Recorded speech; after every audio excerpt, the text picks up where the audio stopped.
Shalom Israel, Shalom, Shalom. Brother Naquam, watching for Israel, coming back at you with these precepts. And another Monday Night Fire, giving, of course, all honor and all glory to Yahweh. Double honors to the elect elders of the house of David that's been in this truth for decades and decades, patiently waiting for the second coming of Mashiach, laboring fervently in the gospel. Shalom to all of the mighty men of the Lord who are out there in the highways and byways, pushing this truth, magnifying the ministry, doing the work of an evangelist, making full proof of the ministry, and presenting their bodies as a living sacrifice to seal the elect in the last days. Shalom to those men. Shalom to all of the men that may not be out there on the highways and byways as of yet, but they're working on it. They're getting built up in the spirit. They're praying. They're fasting. They're studying. They're being diligent and abounding in the work of the Lord. Shalom, shalom. And shalom to all of the Aquath out there, the sincere sisters out there. Hold it down in the households, reverencing the husbands, being submissive, being diligent, and moving in the spirit of our righteous foremothers. Shalom, shalom. And last but not least, shalom to everybody tuning in live. Take me from among the heathen. Nahum Yasha'Allah, Yakad, Carlos Dexter, K-Rock the Don, BT, and everybody else tuning in and that will tune in, Lord willing. Most High willing, everyone's having a mighty feast of tabernacles. Most High willing, brothers and sisters are keeping it mighty in the spirit, meditating and recalling the works of Yahweh Bashmi that he has done for our forefathers during the Exodus, the Most High preserving us in the wilderness, recalling even the evil that our forefathers were into, living in the wilderness for those 40 years, scoffing and railing and being seduced by the spiritual demon Satan in that wilderness. And Most High willing, you're meditating on the faith and the diligence of Joshua and Caleb and the men of the Lord, were those two men who actually made it out of the wilderness, man. So the Feast of Dedication, it's like the Feast of Tabernacles, is a heavy feast day because there's a lot of spiritual undertones behind it, and there's a lot of lessons to be learned, for lack of better terms. One of the top Feast of Tabernacles accounts is the one with Hamashiach Yahawashi, right? Let's go to the book of John, the 7th chapter, right? And we're going to deal with it. Let's go to the book of St. John, the 7th chapter. So the topic of this Monday Night Fire is Yahawashi and the Great Feast, right? Yahawashi and the Great Feast, because contrary to Christianity, our Lord kept the commandments, and the commandments still are in full force to this day. All right, let me get that in 2nd Ezra, chapter 9 and 36. Contrary to modern day Christianity, which will not and does not keep the Feast of Tabernacles, the laws and commandments are in full force until this day. So all of these Christians, whether you're a Christian apologist, or rather you're a Methodist, or a Baptist, or a Seventh-day Adventist, not one of them, more than likely, is keeping the Feast of Tabernacles, man. You know, they'll say the Feast of Tabernacles is spiritual because the Lord lives in us and we live in the Lord. Right? They're not dwelling in booths, man. They're not setting up their tents. They're not going out in the woods, man, on the wilderness, right? Or on the rooftops or wherever you keeping the feast at, man. Right? They're not upholding the law, statutes, and the commandments. They're not walking with Hamashiach Yahawashi. Right? Let me get this first and foremost, and I want to get another precept. Right? This is 2nd Ezra, chapter 9 and 36. For we that have received the law perish by sin, and our heart also which received it. So if you received the law, you died for not keeping the law, which means you must keep the law to live. Verse 37. Notwithstanding, the law perisheth not, but remaineth in its force. So that's present tense, right? This Bible is living, man. The law perisheth not, but it remains in its full force. Let's go to the book of 1 John before we actually get into Yahawashi and him keeping the Feast of Tabernacles, which he did. He kept the Feast of Dedication, kept the Passover. He kept all of the high holy days, man. Why? Because he was a lamb without spot and without blemish. If Yahawashi missed and skipped the Feast of Tabernacles and didn't go up to Jerusalem, that would be a sin. Right? It would be a sin if Yahawashi didn't keep the feast days, man. So that shows you that you have to follow the steps of Yahawashi and keep these feast days. It's more than just having a beard on your face and fringes on your garment, or a head wrap with fringes on your dress, or your post on social media. It's about you living this thing, man, and getting into it, being enthusiastic about it, right? Having motivation, being excited about the feast days, man. and not it being a burden and a chore. You don't want to get your tent. Oh boy, here we go again. One more year setting up this tent, man. I don't feel like doing this. Right? I wish somebody. No, you got to get into it, man. You know? And you got to, this is supposed to be the joy of your heart. Right? Let me get this real quick in 1 John. Right? 1 John, the 2nd chapter. Right? This is 1 John before we actually get into it. Right? 1 John chapter 2 and verse 5. But whoso keepeth his word, in him verily is the love of God perfected. Hereby know we that we are in him. Right? He that saith he abideth in him ought himself also to walk, even as he walked. So if you say you abide in Yahawashi, you live in his truth, you have to move the exact same way that Yahawashi moved. You have to speak like he spoke. You have to love your brethren like he loved his brethren. You have to sacrifice as much as he was sacrificing. You understand? You have to stand up for righteousness. You have to oppose wickedness. You have to walk in humility and meekness of mind. And also, you got to keep these laws, these statutes, and these commandments, man. Right? It reads, he that saith he abideth in him ought himself also to walk. So you Christians, Catholics, who say, I live in the Lord is in my heart. We're supposed to walk how he walked, man. Right? Let's go to the book. Let's get another one. Let's go to 2 Peter, right? The 1st chapter and verse. Actually, I want 1 Peter, right? Salaki. Let's go to 1 Peter, the 1st chapter. Then I want to get into St. John, chapter 7. So this is 1 Peter, chapter 2 and 21, right? 1 Peter 2 and 21. For even hereunto were ye called, because the Mashiach also suffered for us, leaving us an example that ye should follow his steps. You don't think Yahawashi dwelt in booths? You don't think Yahawashi, when he was under the tutelage and subjection of his earthly father, Joseph, and his mother, Mary, you don't think they kept the commandments? Last time I checked, it said Joseph was a just man in Matthew, the 1st chapter, which means Joseph kept the law. Joseph went up to Jerusalem to keep the Passover. You don't think he went up to Jerusalem to keep the Feast of Tabernacles? You don't think Yahawashi dwelt in a booth? He did dwell in a booth, man. For the exact number of days that is written according to the law of Moses. Right? Now let's read that again.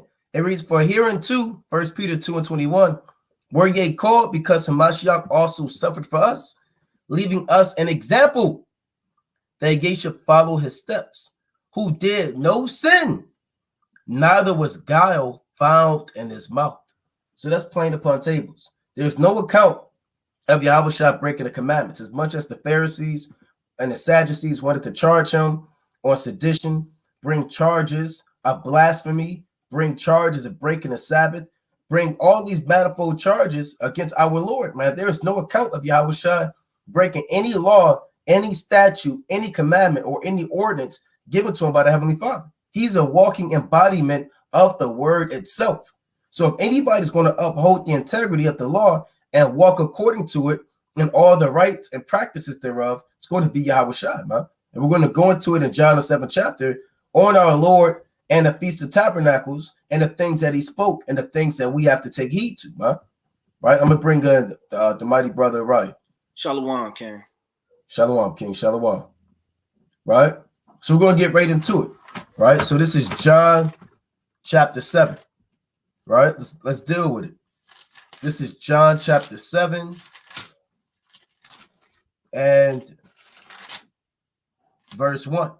Now, even if you have a Bible, right, with sometimes your Bibles have subtitles in it, sometimes it has captions. Like this Bible tells you straight up, Yahawashi and the Feast of Tabernacles, man. Right? So you can't get around it. John chapter 7, and it speaks about the Lord keeping the feast day in the 7th month, on the 15th day of the month. Right? So let's deal with it. Right? St. John chapter 7 and verse 1. It reads, you said what? I could read for you if you want. No, it's all good, King. It don't matter. Come on. All right, this is John 7 and 1. After these things, Yahawashi walked in Galilee, for he would not walk in Jewry, because the Jews sought to kill him. Now the Jews Feast of Tabernacles was at hand, man. And Yahawashi couldn't walk in what it means when it says he couldn't walk in jewelry. That means he couldn't walk publicly amongst the Jews. It's not talking about jewelry, as in chains and earrings and bracelets and ornaments. Jewelry is an ancient word speaking about the Jews. So you couldn't walk out amongst the Jews publicly because Yahawashi essentially, we'll use modern day terms, they put a hit out on him. Right? They put a hit out on Yahawashi. A bounty was on his head.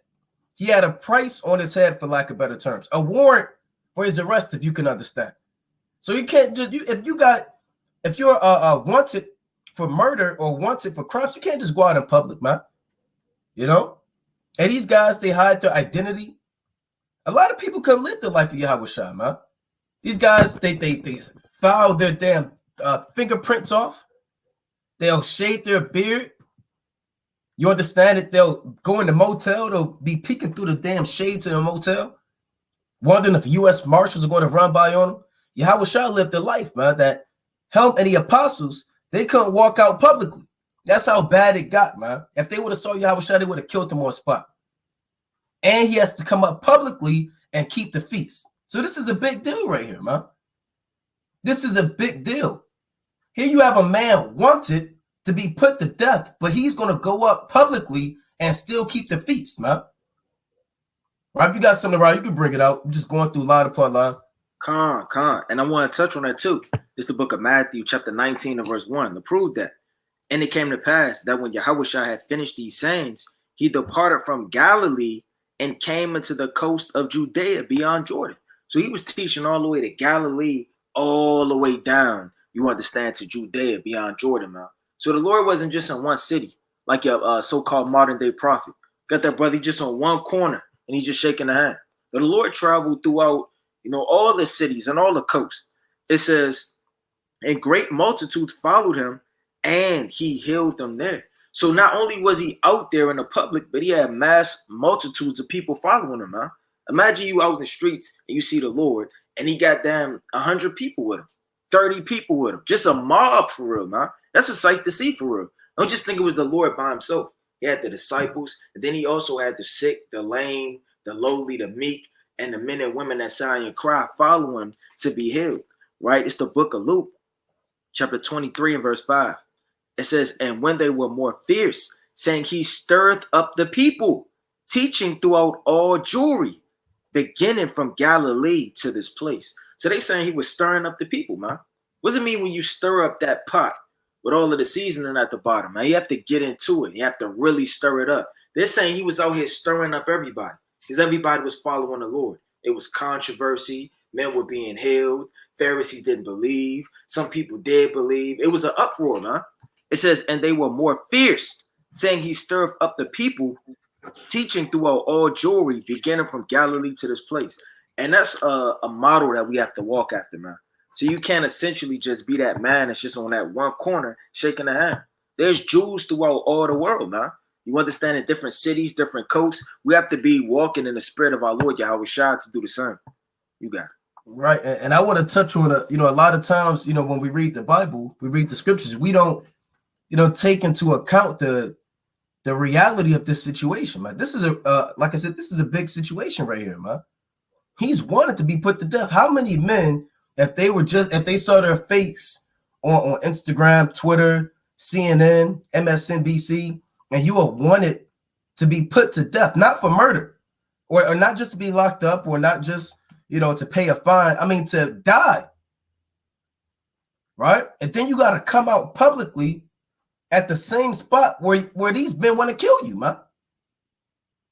This is a serious situation, and it's going to get, when we read in to add to what the brother was saying, we read in 1 Peter chapter 2 that it says we ought to walk, or it's like Yahawashi's footsteps were set up as an example, paraphrasing. You understand? So you have to arm yourself with that same mentality. It's more than Yahawashi just keeping the feast. You got to think about the background of the feast. See, our feast is not on this level, right? We're not wanted for death right now, man. Right? Some brothers have tents in the living room. Your tents are outside. And we're not nowhere close to striving against what Yahawashi had to strive with on the feast day, and he had to keep it according to the ordinances thereof. Right? I want to get one of the things they charged him with on why they wanted to put him to death. Right? This is St. Luke chapter 23 and verse 1. Right? St. Luke 23 and 1. And the whole multitude of them arose and led him unto Pilate. And they began to accuse him, saying, we found this fellow perverting the nation and forbidding to give tribute to Caesar, which never happened. There's no account of Yahawashi saying, I'm not paying tribute to Caesar. In fact, he said the exact opposite 2 chapters prior.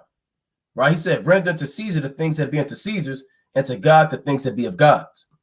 All right? So he says, forbidding to give tribute to Caesar, saying that he himself is Hamashiach, a king. Right? So the main 2 charges on Yahawashi for the Roman Empire was sedition, him make himself a king, and amongst the Jews, it was blasphemy, him proclaiming himself to be God. So the Jews wanted to put him to death for that reason, but the Romans, they put him to death on the charges against the Roman Empire. You understand? And that charge was sedition. So he was wanted for blasphemy. Right? Let me get one more real quick. This is now here's the penalty for blasphemy. This is Leviticus. Real quick, I'm gonna get straight to the point. This Leviticus chapter 24 and verse 10. And the son of an Israelitish woman whose father was an Egyptian went out among the children of Israel. And this son of the Israelitish woman and the man of Israel strove together in the camp. So this Egyptian and this Israelite, they beefing, right? They fighting in the camp. Rightfully so, right? 2 different spirits. And the Israelitish woman son blasphemed the name of Yahweh and cursed. And they brought him unto Moses. And his mother's name was Shelemith, the daughter of Debrai of the tribe of Dan. And they put him inward, so they locked him up, that the mind of the Lord might be showed them. So they never heard this before. They never heard a man put curses on the Most High. That's wicked. You're throwing up curses and you're using the name of the Most High as you throw up your curses. Right? Verse 14 and verse 13. And the Lord spake unto Moses, saying, bring forth him that hath cursed without the camp, and let all that heard him lay their hands upon his head, and let all the congregation stone him. And thou shalt speak unto the children of Israel, saying, whosoever curseth his God shall bear his sin. And he that blasphemeth the name of Yahweh, he shall surely be put to death. And all the congregation shall certainly stone him, as well the stranger as he that is born in the land, when he blasphemeth the name of Yahweh, shall be put to death. You see that? So those are the charges they brought up on the Lord, man. Blasphemy. You got it, King. Them some serious charges, man. That ain't nothing light for real. And the Lord didn't care, man. He still was out there doing the work. And you can't care in the last days. A lot of people gonna get timid. They're gonna get quiet. They're gonna start reframing themselves and starting to stay in and do that. You got to have a boldful spirit in the last days. It's the book of Mark, chapter 1, right? In verse, I'm gonna start at 33. And all the city was gathered together at the door. So everybody knew what the Lord was, man. The Lord wasn't hiding somewhere. It said all the city gathered together at the door.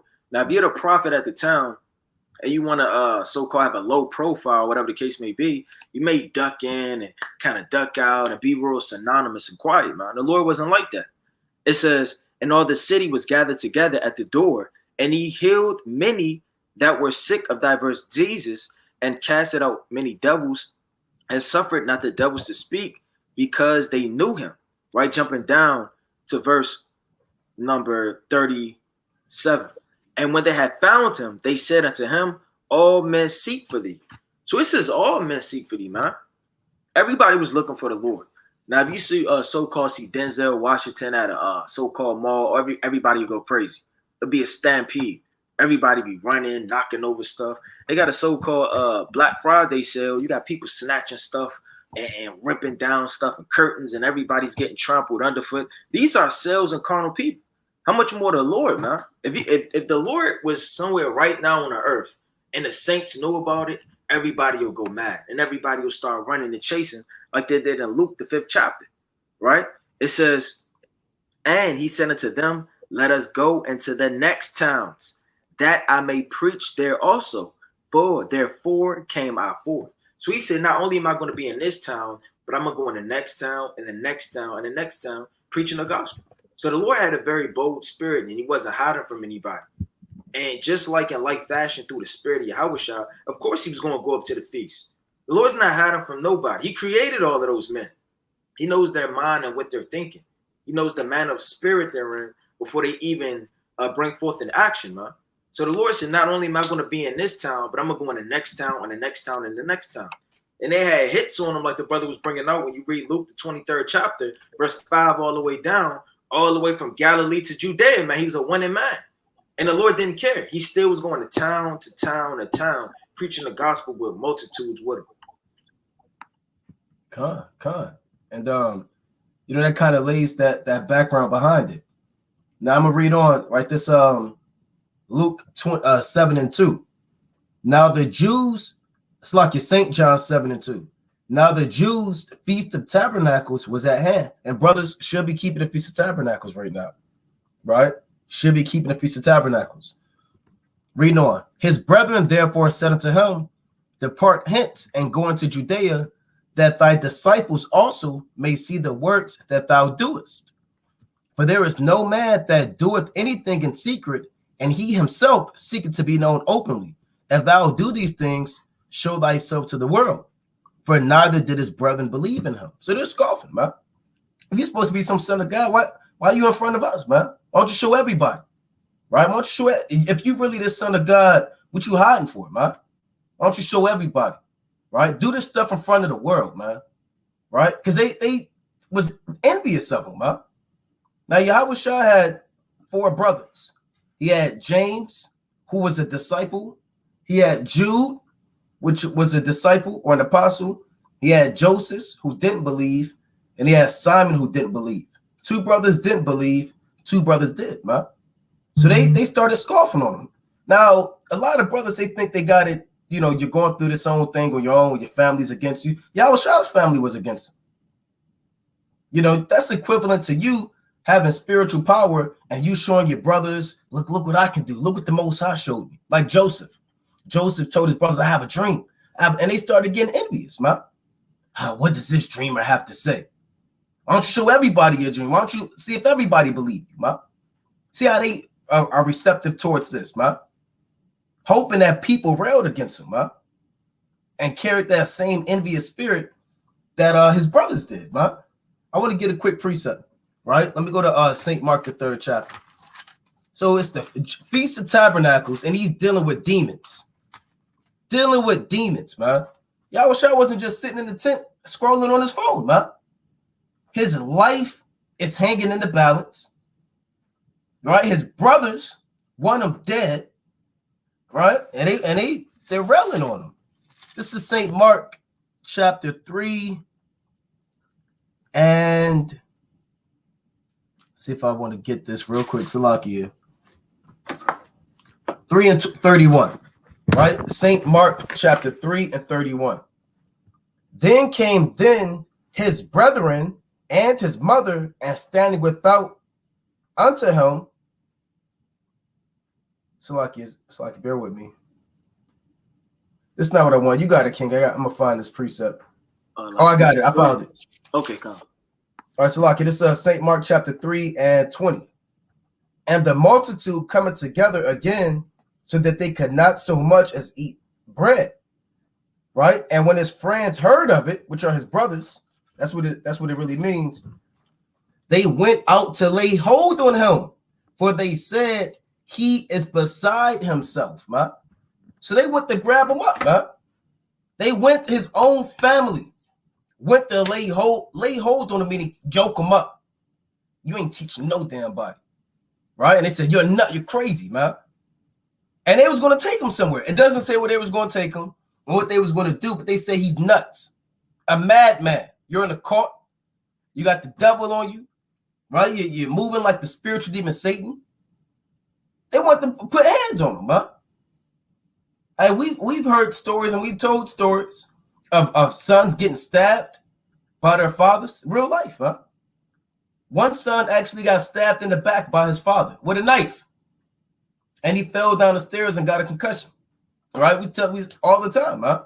He was going into the description of Yahawashi. His father said, "I don't want to hear that." He kind of went into it some more. His father disagreed. The son says, "All right, that's enough." He proceeds to walk upstairs. The father takes a knife out and stabs him in the back, man. The son tumbles down the stairs, hits his head, and gets a concussion, man. Right? Another son had his beard shaved off in the middle of the night by his dad, man. I don't believe in that, what you believe in, right? So he goes in there and just cuts down his beard, man, like the king of Ammon did David's servants at 2 Samuel 10. So they say he's beside himself. So Yahawashi always had opposition, not just with the Pharisees and the Sadducees. He had opposition at home. He said a prophet is not without honor, save in his own country. Meaning what? You ain't going to get no respect amongst your own people, man. Those are the main ones that's going to hate on you because they think they know you. They think you're supposed to be just like them. They think you're supposed to be on that level, on the level that they are on, man. So they're going to despise you, man, out of envy and jealousy. You'll get respect and honor amongst other people, but not at home. You're just Ray-rated up. You're supposed to be some prophet. You're going out teaching what? You're Ray to your grandmother, man. You're still Pookie, right? They still remember you with the runny nose, man. Fighting at the bus stop. What do you mean you're going out there teaching the Bible? You just got locked up last year. You was on parole. But now you're supposed to be somebody teaching the word of God? You're still real. Right? And that's how they looked at, not that Yahawashi, did evil prior to him being baptized by John, but nevertheless, they still looked at John as just Yahawashi is flesh and blood, man. You got it, King. Khan, that's so true, man. Hey, even my folks call me Lord Jeremiah. See that? Just scoffing, man. Right? This is the book of Psalms, chapter 41. And I'm going to start at 6. It says, "And if he come to see me, he speaketh vanity. His heart gathereth iniquity to itself. When he goeth abroad, he telleth it. All that hate me whisper together against me. Against me do they devise my hurt." Let's talk about Yahawashi, man. They're trying to devise his hurt. "An evil disease say they cleave fast unto him. And now that he lieth, he shall rise up no more. My own familiar friend, in whom I trusted, which did eat of my bread, have lifted up his heel against me." Talking about Judas Iscariot, man. So they said that the Lord had an evil disease. Like he was a madman when you go into the scriptures. And David talk a lot in Psalms about Yahawashi when you go into those deep, dark parables, man. And that's exactly what goes on. And you got to understand that. Let me get this quick precept in Matthew. It's Matthew chapter 10 and verse, right, number 39. I'm going to start at 38. "And he that taketh not his cross and followeth after me is not worthy of me." And taking up the cross isn't just, battling the famine or whatever the case may be. When you take up that cross, essentially, you take on everything Yahawashi took on, man. Yahawashi had scoffers in his own household. That's Matthew. So like that's Mark, the 6th chapter, verse 3 all the way down. You're going to have to take on that same cross. When the Lord had to get, for lack of better terms, chased around and people were trying to throw him through and throw him over a cliff headlong, that's going to happen to you. You're going to have to take on the same things and bear the same cross that the Lord did, man. It says, "All they that live godly in Yahawashi shall suffer persecution," paraphrase in the scriptures. So you have to go through that same lot and that same spirit as that same lamb that Yahawashi did. It says, "He that findeth his life shall lose it, and he that loseth his life for my sake shall find it." Right? It says, "He that receiveth you receiveth me, and he that receiveth me receiveth him that sent me." And if everyone isn't receiving you, they're scoffing. They're saying you're in a cult, you're a madman, you're a nobody. You actually don't receive the Lord, man, because you're coming in the spirit of the Lord.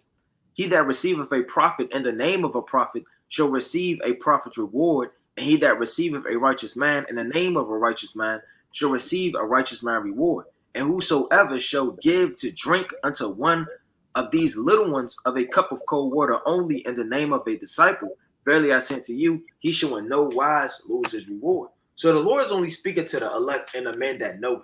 Everybody else is going to deny you, going to beat you up. They're going to scoff. They're going to do all manner of mischief to you, man. Because this is the lot of the prophets. When you think of Paul, man, let me get this quick precept, right, about Paul. And Paul was bold, just like Yahawashi, man. He moved in that same spirit.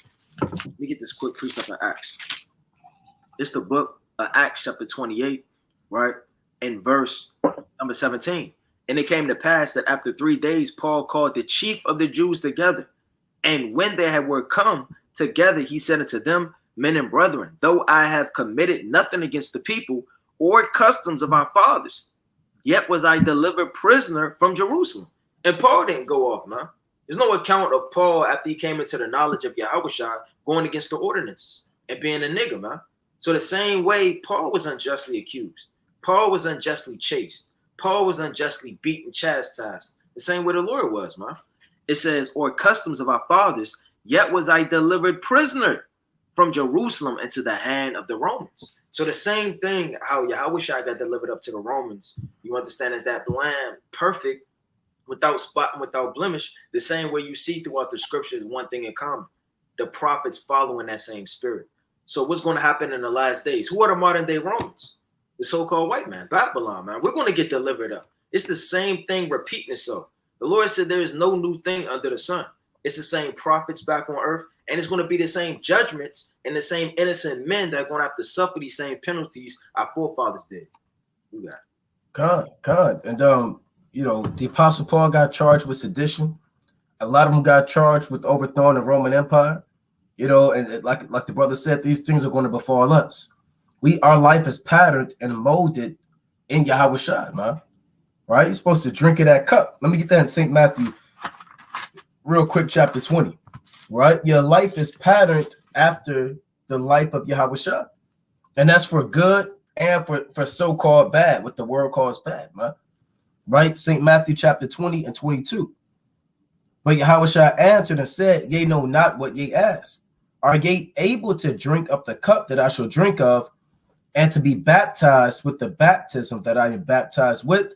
They say unto him, we are able. So James and John, they wanted to be glorified and sit in seats of honor in the kingdom of heaven. Yahawashi said, you have to drink of this cup first. Cup is not a cup of orange juice. It's a cup of affliction, turmoil, and ultimately death and persecution, suffering, depression. You understand? Being a pilgrim on the earth. You understand? These are the things that befell our fathers, and they indeed drank of the cup. James was put to death, man, as a martyr in Acts the 12th chapter, one of the first apostles put to death after Stephen. And John himself, he was banished to the Isle of Patmos, man, for the word of the Most High. You can read that in Revelation, the 1st chapter. So you got to drink of this cup, man. The days are going to come where even in the time of Maccabees, we couldn't even keep the feast days openly, man. They kept the Sabbaths in the caves secretly. And they were discovered by Philip, and they were all burnt together because they made a conscious effort to keep themselves for the most sacred day, paraphrasing. That's in 2nd Maccabees chapter 6 and 11 on down. You understand? So, you know, this is a foreshadowing of what's to come on the earth, right? Your life is going to hang in a balance. You'll be wanted the same way Yahawashi was wanted, persecuted the same way Yahawashi was persecuted. And ultimately, despite the massive opposition that's going to come your way, you still have to walk boldly in the name of the Lord, man, like Yahawashi. And there's no account Yahawashi ducking his feast, ducking the what has to happen to him, man. Right? All things were written, and he fulfilled all things that the Heavenly Father gave him. Right? You have something, Araya? If not, I'll keep reading. Con, you can keep reading, Ken. All right, this John chapter 7 and verse, I'm going to read 5 again. For neither did his brethren believe in him. And yeah, one quick point. Don't let that shake you, man. Just because nobody don't believe in you, hey, the Most High is with you, man. Right? It's all about Yahawashi anyway. Hey, your women may not believe in you. Your children may not believe in you. Hey, your grandparents, your mother, your father, they may not believe in you. Hey, but what? You're with the Most High anyway, man. Right? And you're never alone in this truth. Right? Verse 6. Then Yahawashi said unto them, my time is not yet come, but your time is always ready. The world cannot hate you, but me it hateth, because I testify of it, that the works thereof are evil. So Yahawashi said, look, you want me to go up to the feast on your time? I'm moving according to the time of the Most High.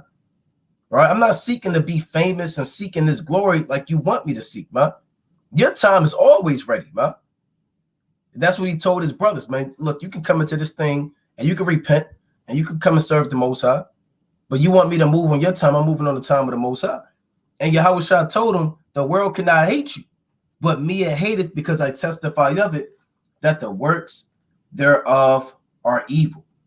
And the world hates us, man. We're the only ones to tell you or to tell what's upright. We speak against all of the manifold sins of Babylon the Great, the sodomy, the shifting your body parts all around, being a man turned into a woman. We speak against wicked holidays and today's so-called Columbus Day, man. We speak against these days, man. Right? We speak against all manner of religion, philosophy, politics, anything that stands against the Most High. We speak against it, and we go against the status quo, man. We go against the grain, and the world hates us, man. Because we're the only ones to tell you what it is, man. Because we testify that the works are evil. Now, the world didn't hate Yahushua's brothers because they went along with the flow. The world doesn't hate the men that go with the flow, man. The men that do sodomite pride marching, the men that you know, they're into sports and celebrities and men of renown. The world doesn't hate. Where's the account of the world hating Jay-Z? Where's the account of the world hate LeBron James? Right? And whoever else is famous, man, amongst our people. The world loves these people. They're the most famous people. Billions of dollars, autographs, paparazzi. And we are wanted for death, man. We're in a Southern Poverty Law Center where we have damn organizational charts with our heads and faces and names attached to them. You understand? All types of madness going on, man. And Yahawashi, he had to deal with it. So this is how you know if you're walking in the spirit, because if you go through what Yahawashi went through, you know you're doing something right. Now, if the world loves you, like T.D. Jakes, Creflo Dollar, Joel Osteen, if the world loves those guys, man. You know they're not in the spirit of Yahawashi. I got one quick precept. Con, I got one after you. This Isaiah chapter 59 and verse 15. It reads, yea, truth faileth, and he that departeth from evil maketh himself a prey. And the Lord saw it, and it displeased him that there was no judgment. So if you depart from evil, you become a prey now, man. People become predators, and they'll mock you, eat you up, devour you, point the finger, kill you. The Lord said, he that departed from evil maketh himself a prey. Now you become victim. Right? As soon as you speak up against the norm, all eyes are against you, man. You stand up and say, look, I don't think a man should be with a man. Go say that at the workplace, see what happens to you. You damn sure gonna be the prey. You're out, man. They'll give you maybe a day, they'll bring you up to HR, you know? They'll give you a day to pack up your locker, your cubicle. They'll give you that big brown box, and you out of there, man. You know? If you depart from evil, you make yourself a prey. Verse 16. And he saw that there was no man, and wondered that there was no intercessor. Therefore, his arm brought salvation unto him, and his righteousness, it sustained him. You see that? So the Most High said, truth faileth, and if you depart from evil, you become a prey in this society, man. And all of the wicked are wild beasts and predators. You got it, King. That was a mighty precept. Right. And the same way, just like in the time of Jeremiah, you had this prophet named Hananiah, which prophesied falsely, man. And, you know, as he was prophesying falsely, you know, I'm led to believe through the spirit, everybody wanted to hear they was getting out of captivity. Right. Nobody wanted to hear Jeremiah. You got Jeremiah, you understand, and then you got this other man. This other man, he's prophesying. Let me bring this out. This is Jeremiah chapter 28, right? In verse, I'm going to start at this whole thing. Fine. I'm gonna start at 1. And it came to pass in the same year, beginning of the reign of Zedekiah, king of Judah, in the 4th year, and in the 5th month, that Hananiah, the son of Yezerah, the prophet, which was of Gibeon, spake unto me in the house of the Lord, in the presence of the priests and all the people. So he's in front of the priests and he's in front of all the people. Now, all the people are hearing one thing, that they're going to go into captivity, right? They're going to be under the yoke, and it is what it is. Then you have this man prophesying amongst the multitude, saying something completely opposite. It says, thus speaketh the Lord of hosts, the God of Israel, saying, I have broken the yoke of the king of Babylon. You probably had people smirking, they're laughing, they're clapping, or they probably looking at him, right? They probably want to follow him now. Everybody want to hear smooth things, man. And these smooth prophets, and you can have a prophet that's a prophet of deceit. Don't just think you got one prophet and it's just a righteous prophet. You have a manyfold prophets that prophesy deceit and lies, man. It says, within 2 years, I will bring again this place and all the vessels of the Lord's house that Nebuchadnezzar, the king of Babylon, took away from this place and carried them to Babylon. Jumping down to verse 9. It says, I'm going to start at verse 8. It says, the prophets that have been before me and before thee of old prophesied both against many countries. So a true prophet is going to talk about destruction, man. Because that's what's going to happen to each kingdom. It happened to Egypt. It happened to Assyria. You understand? It happened to every single so-called empire that's been before us, and it got destroyed. It happened to Assyria, Babylon, you understand, the Roman captivity. And it's going to happen to America. So if a prophet is coming on the scene and he's speaking smooth things, a man is not a man of the Lord. Of prophesied thee of old before Salakia against many countries and against great kingdoms of war and of evil and of pestilence. So that's what the prophets are going to do. The prophets are going to be hated, man.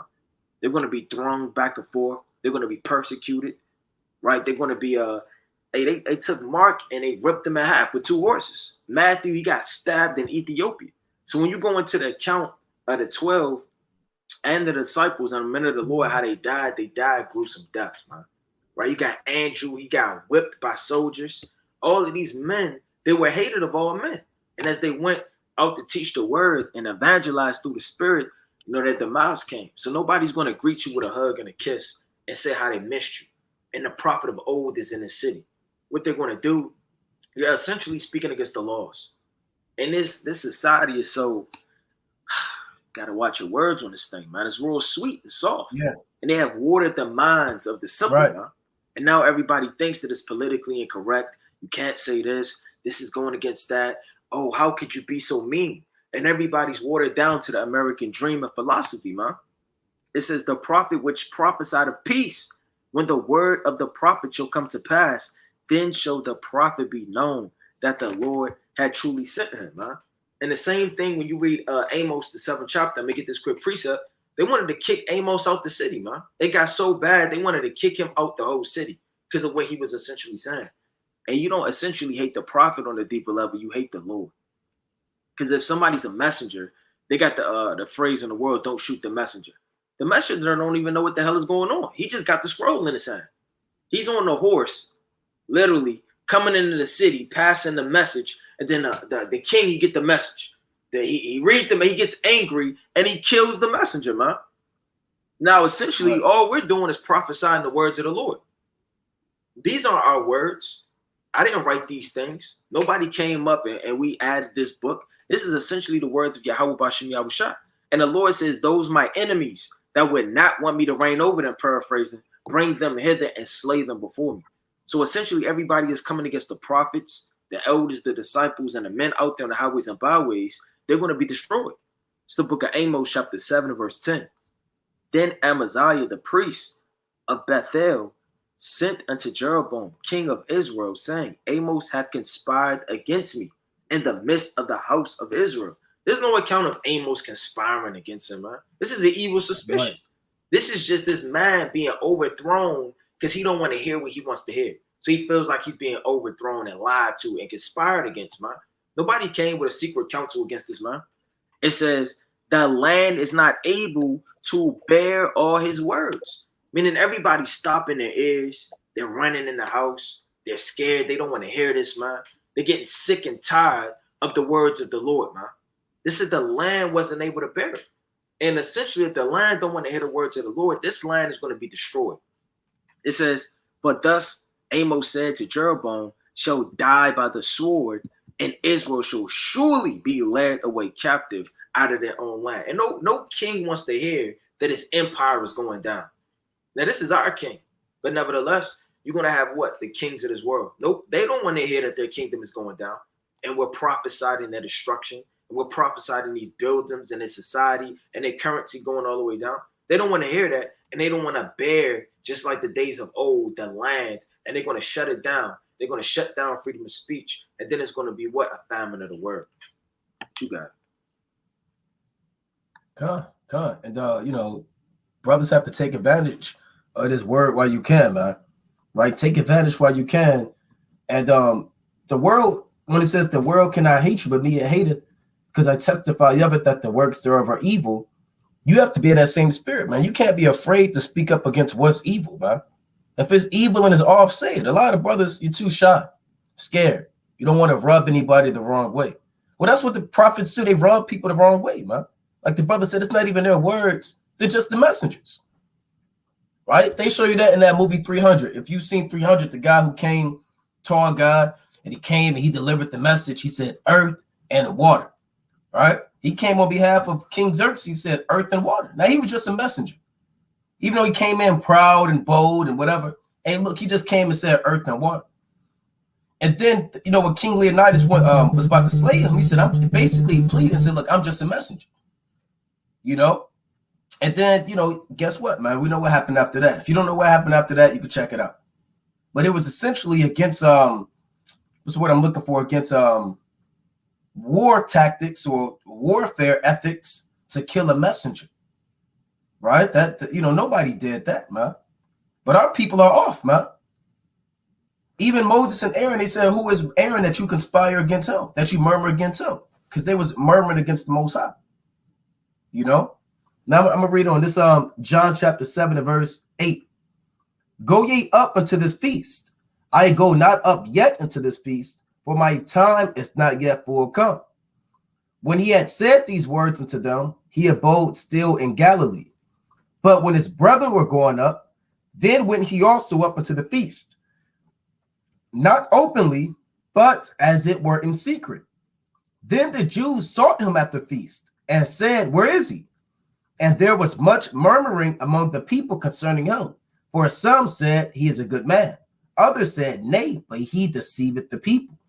Howbeit no man spake openly of him for a fear of the Jews. And that's essentially what we get. Yeah, those guys ain't too bad. Yeah, those guys, they hate people, right? They're racist. Well, they're not that bad. I've talked to them. They seem cordial. That's what they say about the Israelites on the highways and byways. Some say, hey, look, they're a black caught hate group. And men that we have talked to, they say, hey, those brothers, they respect us when they walk by, man. Hey, some men, they'll salute us. They'll come by here to word. So even that same spirit is on a servant to the Lord to this day, man. It's always that two sides of a tale type of story, man. Some men saying that they're good guys, some men saying that they're bad, man. Right? I want to get this precept in 2 Corinthians, because the Apostle Paul made mention of that. Right? And it's a blood moon tonight too, man. The brother Micah just sent it to me. Right? Coming in hot from WFI Greensboro. Right? Back-to-back blood moons coming in hot. Right? Back-to-back blood moons. See that? During the Feast of Tabernacles, man. Right? Back-to-back blood moons. Now, hold on, bear with me. Bear with me 1 second. All right, let me go back to this. This 2 Corinthians chapter 6 and verse, I'm going to read 3 and jump down. But in all things approving ourselves as the ministers of God in much patience, in afflictions, and necessities, and distresses, and stripes, and imprisonments, and tumults, and labors, and watchings, and fastings, by pureness of knowledge. It's like by pureness, by knowledge, by long suffering, by kindness, by the Holy Ghost, by love unfeigned. So these are the things that the men of the Lord go through. By the word of truth, by the power of the Most High, by the armor of righteousness on the right hand and on the left. Here's the point. By honor and dishonor, by evil report and good report, as deceivers and yet true. See that? Some men call us deceivers, but yet true, man. We're speaking the truth to the Most High. Some men dishonor the men of the Lord. Other men, they may honor him, huh? By evil report and good report, as unknown and yet well known, because we are unknown, man, but yet we're well known. As dying and behold we live, chastened and not killed, man. So that's what the apostles go through. Evil reports, good reports. Even the apostle Paul said deceivers and yet true, man.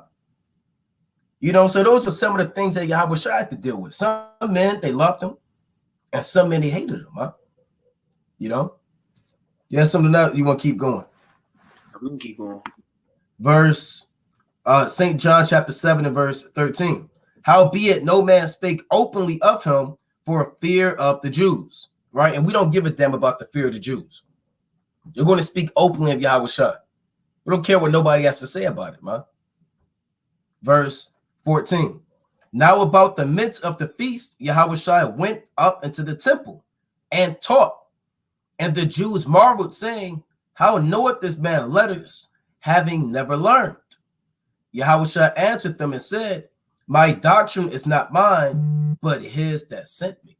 So Yahawashi didn't go to the top schools, man. He wasn't taught at the feet of Gamaliel like the Apostle Paul. He wasn't learned up in the law. This man didn't learn letters, man. Meaning he didn't go to the top Hebrew schools. He wasn't in that synagogue 24/7. So they asked him, man, how did he learn letters? How does he know the law? How does he know the scriptures like that, man? And this is us, man. We don't have theologian degrees. We don't have seminary school certificates, man. We don't spend $20,000 a semester, man, learning from white men about our book. How do these niggers, how do they know the Bible like that? We hear it all the time, man. Right? And we don't say, well, I went to Harvard theologian school and I received my, no, we say all praise to the Most High, man. It's all to the Most High. Hey, look, we're nobodies, man. You got men that are ex-cons, ex-murderers, rapists, felons, thieves, liars, blasphemers, Sabbath breakers, damn, whatever, man. And these men know the Bible. You said what? Fornicators, right? Just full of lust and unclean. But these same men know the scriptures, man. Same men know the scriptures. I mean, like the back of their hand, through the spirit of inspiration of the Most High. Right? You got it, King. I got a precept after. Right? This is the book of Acts chapter 6 and verse 8, man. And Stephen was like that. Stephen was on fire. Right? And these men were confounded by the knowledge and understanding that this man possessed. And like the brother was going into, man, nobody went to school for this, man. You have brothers that literally been in the truth, some brothers a year that know more than people that have been studying so-called Catholic school and Baptist school with certificates. And they've been in that thing 25 plus years, man, with a suit on and a sweat rag. So, I mean, you can't buy the spirit like they was trying to do in Acts in the time of Peter.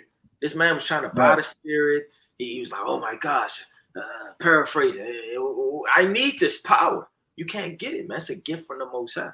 Everybody has their gift. You may have the gift of counsel. His brother could counsel like a Ahithophel, man. You may have the understanding and prudence and being wise like David. You can't buy that. Because when a bomb dam hit and everybody's scattering, I mean, it takes a spirit to know what to do in that day, man, that you can't buy. So certain people have a spiritual gift that the Most High gave it, even discerning the spirits. Somebody could come up and somebody could look at them through the spirit and discern their spirit. You know what? This brother's not right. You know what? That's an Israelite. It don't matter how light he is. You know what? That right there, that man, he has a spirit on him, and I can tell, of denial. Or he has a spirit of sorrow, even when he's smiling, he's laughing at the feast day. Some men can literally see these things, man. Brother may pull you to the side of the feast day, you laughing, brother, what's wrong? You know, what do you mean what's wrong? Brother, what's wrong? And then he kind of, brother, this is going on. That, how did you tell? It's the Spirit, man. And the Most High blessed these men with this. This is the book of Acts, chapter 6, and verse 8. And Stephen, full of faith and power, did great wonders and miracles among the people. Then arose certain of the synagogue, which is called the synagogue of the Libertines, and the Cyprians and Alexandrians, and of the Cilicia and Asia, disputing with Stephen. And we dispute on the highways and byways back and forth, man. You understand? We defend the faith in the gospel, and they come with folly and confusion and madness. It says, and they were not able to resist the wisdom and the spirit by which he spake. And these men weren't just somebody holding a 40, man. Right? These men knew a little bit of something, but they still couldn't come against the Spirit of the Lord. So no matter how many books you read, what professor you are, or who's your so-called leader, or any of those things, man, you can't come against the Spirit of the Lord, man. Right. You could take a man that's been locked up for 20 years and all he has is the Bible. And you could take another man that went to all of these different schools and could read 1,000 different books with different men so-called leading them under their professors and things like that. And that man is locked up, 23-hour lockdown is going to come out on top, man, because the Lord is with that man. The Lord is with the prisoners. It says, and they were not able to resist the wisdom and the spirit by which he spake. Then they stubborn men which said, we have heard him speak blasphemous words against Moses and against God. And they didn't hear that. They were just confounded. And they didn't know what else to say. Somebody get backed in the corner. They just want to fight out of it. Right? You're just this. You're just trying to change the subject spirit, man. They're getting confounded. So you're going to have certain men, they moving real strong, and you can't deny or come up with gainsay against that spirit, man. You got it. Con, and I got this. I'm gonna see if I can show this on the screen. Let's see.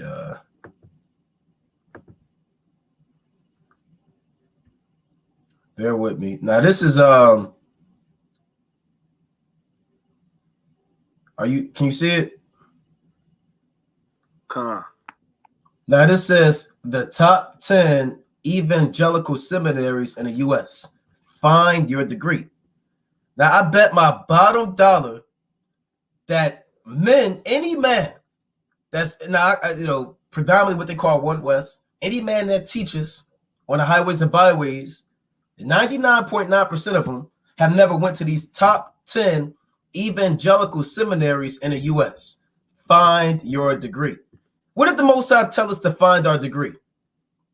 Okay, y'all, when you find out that you're an Israelite, all right, Moses speaking to the children of Israel and saying to them, in the latter days, when thou art brought into thy captivity, that thou shalt seek the abundance of knowledge from thine enemy's university. And thou shalt enroll and go into the bursar office and speak. It's not in there, man. What does it say? Thou shalt enroll. And even with all thy might, be courageous and get a 4.0. And thou shalt please me very well. Right? That's madness. Look at this madness. Top 10 evangelical seminaries in the U.S. Right? It says, I'm not going to read this whole thing. Look at this. These, and I guarantee we can take any brother from any Israelite camp and post up at these seminary schools, man, and confound them with just one word. One sentence. What is your nationality according to the Bible? Right? I mean, that's all it takes, man. We don't have to go into all of the in-depth breakdowns. What is your nationality according to the Bible? Well, I'm a Gentile. I'm a believer. Confounded, right? These institutions are usually theologically conservative. Look at this. They typically hold to biblical inerrancy, or at least a very high view of inspiration, and will often take a traditional stand on social issues. And you can see the mess of this madness. Look at this. The Master of Divinity is a popular degree for pastorate position. Do we need the Master of Divinity degree? Did the apostles have the Master of Divinity? The Lord don't care about that, man. These guys are eating pork. A lot of these guys are sodomites, man. You know, they're not keeping the laws.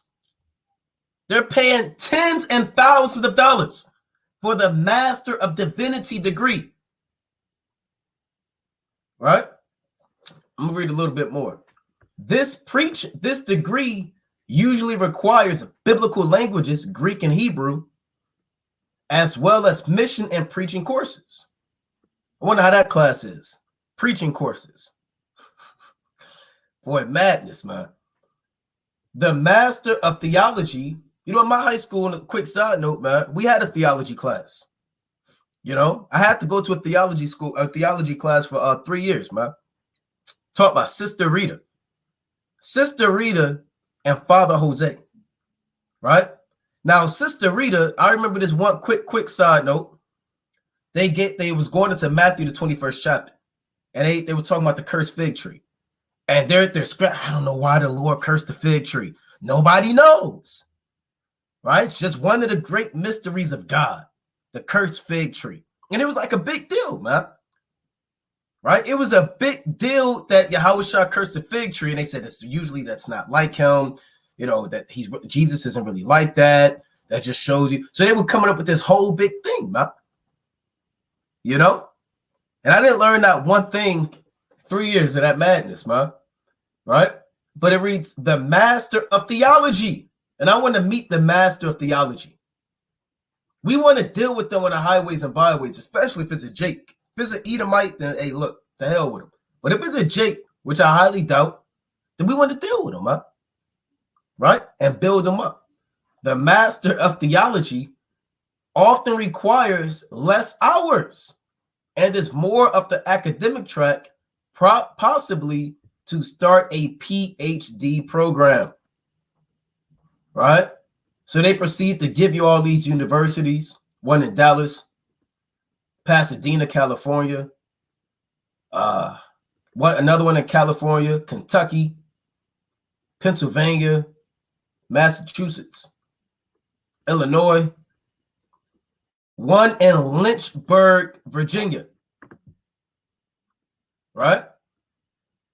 So you know you can check this out on your own, right? But the Lord isn't looking for the man with the evangelical degree, man. You know, and I want to get this quick precept. This is the book of Acts, right? The classic chapter 4 and verse 13.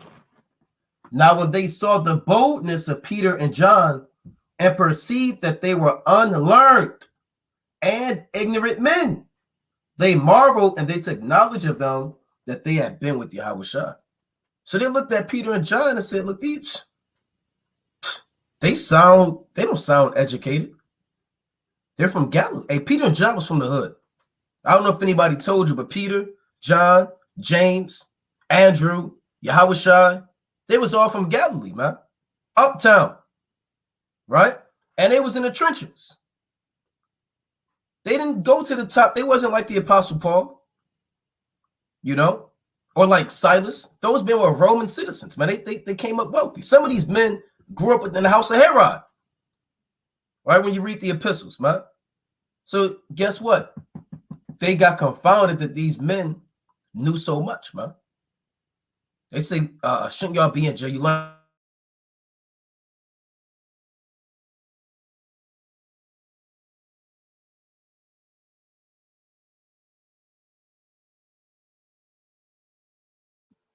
You kind of froze, Ken.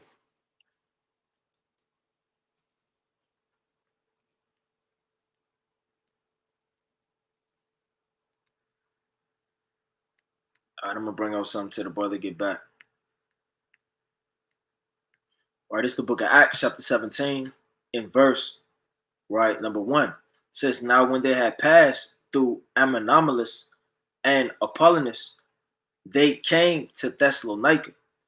There was a synagogue of the Jews, and Paul, as his manner was, went in unto them 3 Sabbath days and reasoned with them out of the scriptures. So he's out there reasoning with those men out of the scriptures in a synagogue. And this was a school that was set up by the Jews.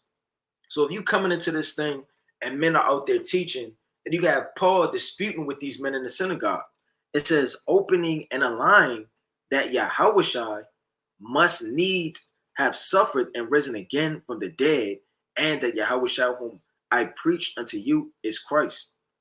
And some of them believed and consorted with Paul and Silas, and some, so like an end of the devout Greeks, a great multitude, and of the chief women, not a few. So it says some of them believe, but the Jews which believe not move with envy.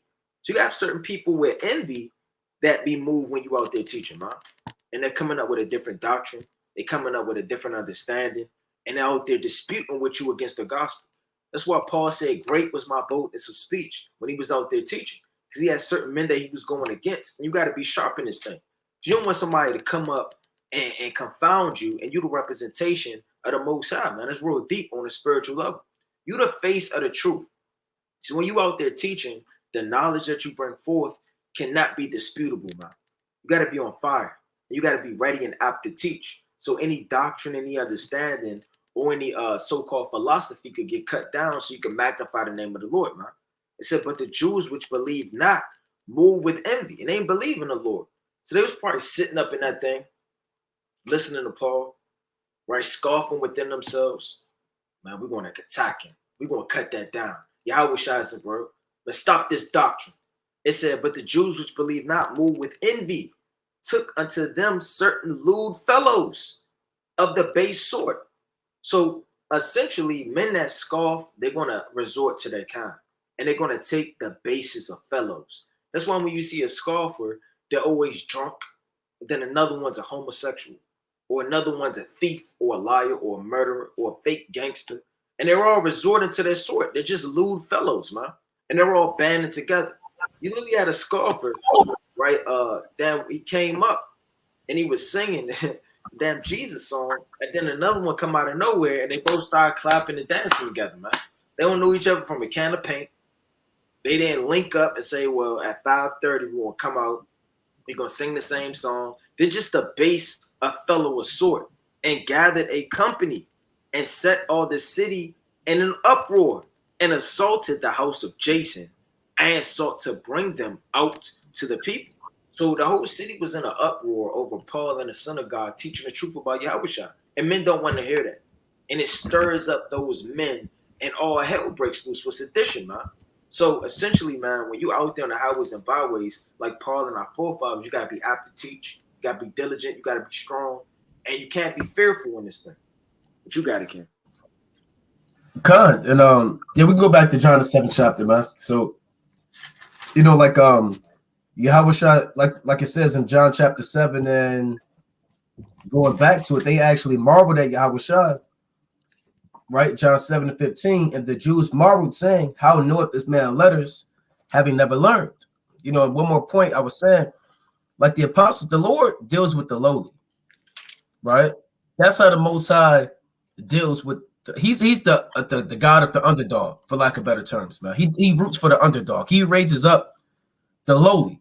You take David, man, right? Over David's brothers who actually presented themselves as kings. You understand? See, Saul, he looked like a king. I tell you, Saul was the most goodly person and tallest from his shoulders upward. Outwardly, he was a king. Inwardly, he was wicked. David inwardly was a king, man. The Lord deals with the lowly, right? He deals with the sheep of the people and raises them up to be kings and priests. So the Lord isn't looking for the man with a degree, man. You know, now if you have a vocabulary associated with theology, and you can go into those words and you're dealing with it and know the Greek, all praise to the Most High, right? There's no sin against that, but don't fret yourself because you don't have these things that the men of the world have, man, right? You have the spirit of truth and you believe, you know? So I'm going to go back to this in John chapter 7. Right? John chapter 7 and verse 16, verse 18. He that speaketh of himself seeketh his own glory, but he that seeketh his glory that sent him, the same is true, and no unrighteousness is in him. Did not Moses give you the law? And yet none of you keepeth the law. Why go ye about to kill me? So now he's bringing it out. He's taking the elephant out the room. Why y'all trying to kill me? Y'all wicked. Y'all not keeping the law. What y'all trying to kill me for, man? So he's laying it out on the table now. The people answered and said, Thou hast a devil, who goeth about to kill thee. So they trying to cop what they say, cop a plea, act like they don't know what's going on. Right? Because he kind of caught. You said what? I said play stupid. Yeah, they playing stupid, man. See, like we always say, you can't read this like a so-called white man. Right? Thou hast the devil, who goeth about to kill thee. Now, this is Jake, man. Look, I don't know what you're talking about, man. Right? What you mean? Right? You got to read this, how our people handle situations, man. Yahawashi called them out on the forefront, said, none of y'all, so y'all not keeping the law, but y'all trying to kill me for it, man. Look, anybody, look what you talking about, man. Who trying to kill you? Say his name. Who is it? Right? Verse 21. Yahawashi answered and said unto them, I have done one work, and ye all marvel. Moses therefore gave unto you circumcision, not because it is of Moses, but of the fathers, and ye on a Sabbath day circumcise a man. If a man on the Sabbath day receive circumcision, that the law of Moses should not be broken, are ye angry at me because I have made a man whole on the Sabbath day? So he's speaking about the account when they wanted to kill him for healing on the Sabbath day, right? And said that, look, y'all are doing the same thing I'm doing. Y'all are circumcised on the Sabbath. I'm healing on the Sabbath. What's the difference? Read on. Judge not according to appearance. Slack you. Judge not according to appearance, but judge righteous judgment. Then said some of them of Jerusalem, is not this he whom they seek to kill? But lo, he speaketh boldly, and they say nothing unto him. Do the rulers know indeed that this is the very Christ? Howbeit we know this man whence he is, but when Hamashiach cometh, no man knoweth whence he is. You know, so hey, they said this man speaking boldly, man. And ain't nobody saying nothing to him. Now they say, we know this man is from Galilee, but as for Hamashiach Yahawashi, nobody to go to know where he comes from. So they really didn't know what was going on. Because the scripture tell you they would come out of Bethlehem. And that was a big controversy back then. They said Yahawashi cannot be the Messiah because he did not come from Bethlehem. They thought that he came from Nazareth. And Yahawashi, he was born in Bethlehem, raised up in Nazareth. Right? And he could have cleared it up. He could have cleared it up and said, hey, look, I'm from Bethlehem. Look, here's my records. My father went to Bethlehem to be taxed. And so, but he didn't take it there, man, because the Most High didn't put that on his spirit to say all of that, man. You know, Yahawashi set up as a stumbling block for the wicked. Right? And if you got something, King, you can stop me anytime. Okay, Khan, let me bring out this quick precept. I know we're trying to get through this chapter, though, but let me bring out this real fast. And Luke, right, chapter 4 and verse 28, it says, and all they in the synagogue, when they heard these things, were filled with wrath, and rose up and thrust him out of the city, and led him unto the borrow of the hill whereupon their city was built, that they might cast him down headlong, man. So when they were hearing these things, and these Jews, they were filled up with wrath, they wanted to take the Lord and cast him off a damn cliff, man. That's how hateful they was. And that's how wicked they was, man. And the Jews, they were real zealous for the law, but the law was a stumbling block, not understanding the faith. Let me get that in the book of Acts real fast. And certain people, they're over righteous and zealous to their destruction. And that stumbling block laid before them, they could never get over. So essentially with their minds, they're praising the Most High. They're on fire. They're keeping the law. But nevertheless,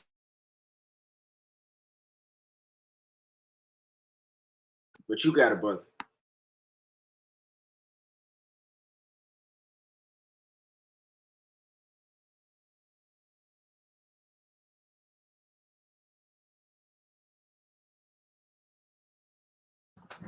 Kind of Salaki.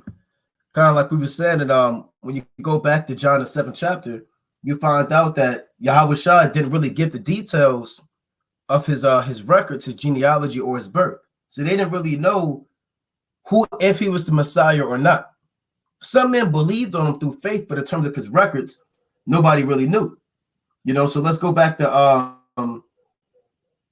let's go back to John chapter 7 and verse 27. It reads, howbeit we know this man whence he is, but when Hamashiach cometh, no man knoweth whence he is. But when you read earlier in John, you find out that the apostles, they said, we have found, let me get that in John, the first chapter. They said no man knew whence he is. But when you go earlier in the book of John, this is John chapter 1 and verse 45. Philip findeth Nathanael and saith unto him, we have found him of whom Moses and the law and the prophets did write, Yahawashi of Nazareth, the son of Joseph. See that? So Philip kind of knew. Certain men knew.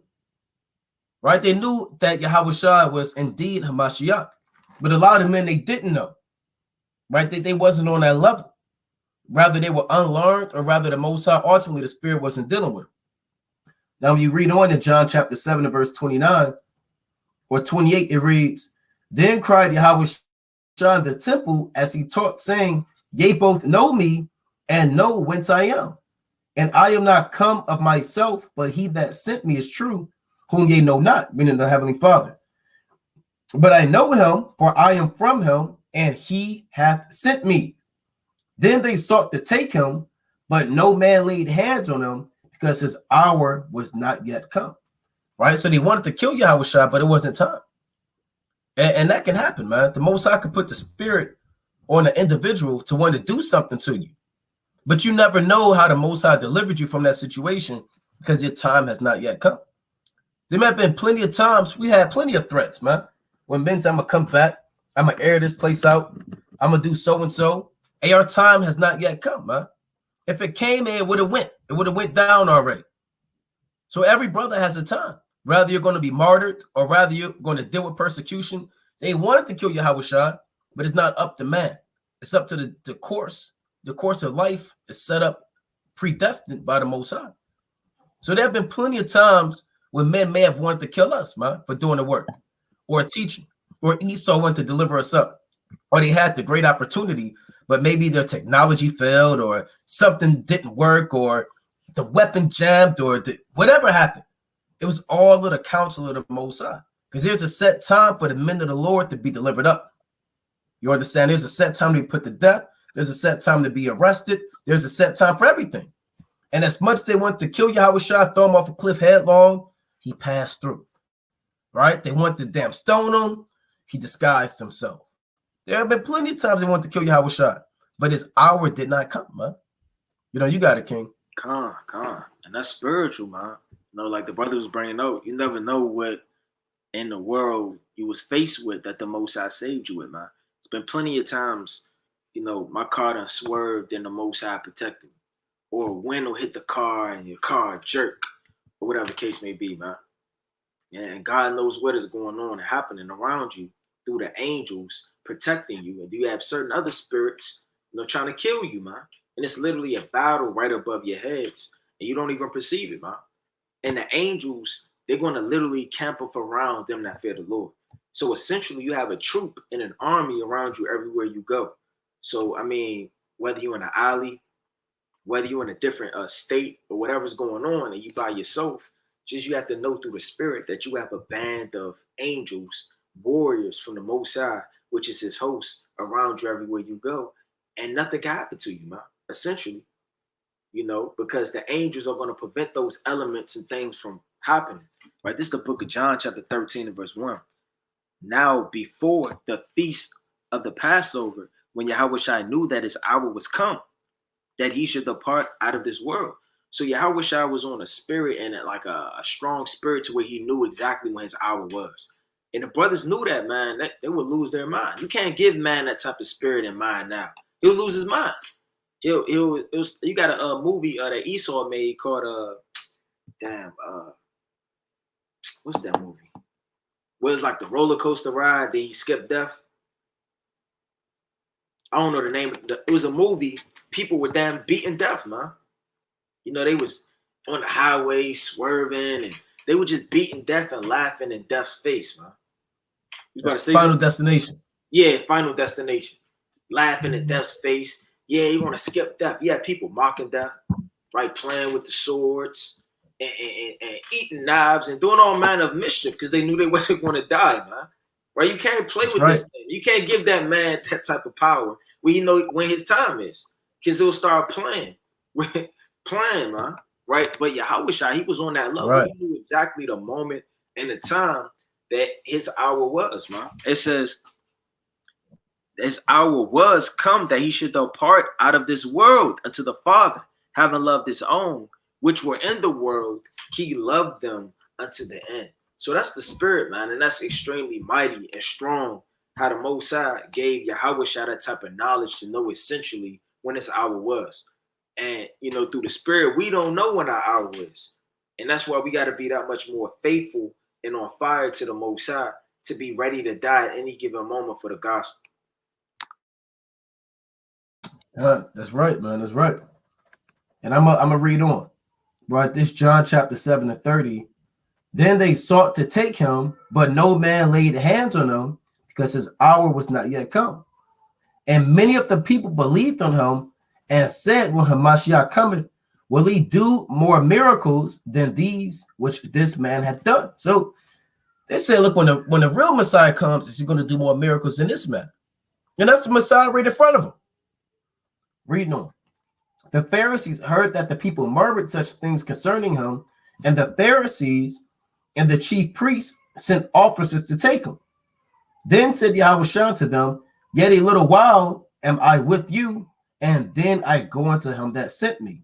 Ye shall seek me, and shall not find me, and where I am, thither ye cannot come. And he's not speaking about a secret place on the earth, a secret hideout, all right, the underground bunker, right, or his basement with a secret panic room, like that movie. You got all these hidden cameras, and he has a pantry, or I'm gonna go, you can't find me. That's not what it's talking about. It's not speaking about Yahawashi's panic room, huh? That he has in Bethany with Lazarus, right? He turned Lazarus' sepulcher into some secret bat cave, man, where he goes down this chute, hops in the chair, and has 1,000 cameras, man, right? And he's just watching the world unfold. No, he's speaking about the spirit world, right? The spirit world. It says, ye shall seek me, and ye shall not find me, and where I am, thither ye cannot come. And that's spiritual too, man. A lot of men are going to seek Yahawashi. It says, yet a little while I am with you. And the Lord is with us now through the word, man, through the scriptures. Yet a little while and I am with you, man. And this door is closing, right? Yet a little while and I'm with you. They're going to ban the internet, right? Ban Bibles, famine of the word, killing the prophets, the martyrdom of the apostles. All of these things are going to happen all over again, man. Yahawashi said in the Feast of Tabernacles, yet a little while and I am with you, man. It could be an EMP attack. They say a nuclear bomb that explodes over a city is equivalent to an EMP attack and just shuts down the power grid, man. Power grids are shutting down all over the world. I believe in Bangladesh, their whole power grid is gone. I think in India, they say rolling blackouts in Europe. They say expect weeks and weeks for just blackouts. So that spirit of blackouts and no lights and darkness is coming on the earth, man. So yet a little while and I am with you. So brothers and sisters have to take advantage, man. And eat up this word while you can, man. Take advantage of the breakdowns, the prophecies, the grace. Let me get this real quick. Salaki, this Galatians. I believe this is what I want. Right, this Galatians chapter 2 and 21. Right, Galatians 2 and 21. I do not frustrate the grace of God, for if righteousness come by the law, then Hamashiach is dead in vain. So don't frustrate the grace of the Most High. Let grace work for you, man. The Lord said, let grace have his perfect work, that ye may be entire, wanting nothing. So take advantage of this grace, man. Right? Live in this thing and get this word, because the Lord said, ye shall find me, and where I am, thither ye cannot come. Right? But you got it, King. This is the book of John, chapter 9 and verse 4. So I must work the works of him that sent me while it is day. The night cometh when no man can work. And that night isn't a physical night when the sun goes down, man. that night is all of the darkness that's going to be on the earth in the last days, man. That night is slowly approaching you, man. And essentially, you can see how a sun is setting, and you could just mark the time. All right, we got 15 minutes left. We got 20 minutes left. By seeing all these attacks and things, I was watching this documentary. I'm gonna try to send it to brothers. It was about a bomb attack, how the radiation from miles away, how it affects people. And it said, people that had all type of diseases from the radiation. They had broken bones. They said they could see through their hands, and I don't know if they were making this up or not. They said they could see their damn skeletons, right? When they seen things by the bright lights and the radiation. And they said these things had a long-term effect. He said one of his children, after he had the radiation, he had a child, and this was Esau. She said she had a disease when he had it. So this radiation is something serious, man. When these bombs and these attacks, man. So this thing is going to get serious, right? I'm gonna hold this precept and let me bring this out real fast in the book of Isaiah chapter 60 and verse 1. It's Isaiah 60 and verse 1. Arise, shine, for thy light is come, and the glory of the Lord is risen upon thee. So essentially, the light is the mercy, grace, and the Most High dealing with you on the earth. That light will arise on you. It says, for behold, the darkness shall cover the earth, and gross darkness the people. But the Lord shall arise upon thee, and his glory shall be seen upon thee. So essentially, in the last days, it says, for behold, the darkness shall cover the earth. And darkness is going to cover the earth with famine, lies, pestilence, vengeance, bloodshed, evil communication, animals changing their habitations. And that essentially, that sun is going to go down, and that grace and that mercy and that grace time that the Most High gave you to be on fire. And then it's going to be nothing but darkness. And nobody can see in darkness. No, the only people that can see in darkness are those creatures, the beasts of the field, meaning Esau, because he was waiting for this time all along. So now he can push the buttons. Now he can rage like a beast. Now he can come out and show his horns, man. You have like foxes and raccoons, and you have certain creatures, they only come out at night. I haven't seen certain creatures in the daytime, but when the nighttime come, see a damn trash can lid hanging off, you're looking out your window, you see a damn raccoon jump, man. Then you kind of go back in the bushes, or a beaver, or these different creatures that come out, man. Right? It says, John chapter 9 and verse 5. So like it 4. But I must work the works of him that sent me while it is day. The night cometh when no man can work. And nobody's going to be able to work in the nighttime. Because your work, you should have laid up while it was day.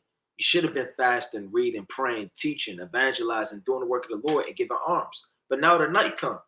Well, where's the account in the famine and Jacob's trouble? You're just going to be on the move, and you're going to have your camp poster set up. You're going to be able to hold the feast of dedications in the Passover and its ordinances and things. No, you're going to be a pilgrim. You're going to be on the move. It says, as long as I am in the world, I am the light of the world. So like the Lord said, when he goes away, then there's going to be darkness over the earth. And essentially, you on a physical level, the Lord was here, but then on a spiritual level, his Holy Spirit is here, resting upon those men. And when the men are taken away, not that the Spirit will ever leave the earth, when the men are taken away, which have the Spirit, then it's going to be darkness. Because the prophets are the light on the last days. That's 2nd Esdras, the 12th chapter, verse 36 all the way down. The prophets are the light. The prophet's going to be like gold.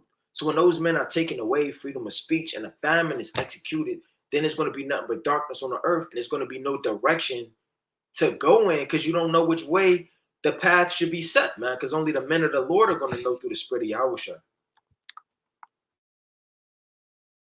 I just want to get a quick precept on that to add to that. This St. John chapter 11 and verse 9. Yahawashi answered, are there not 12 hours in the day?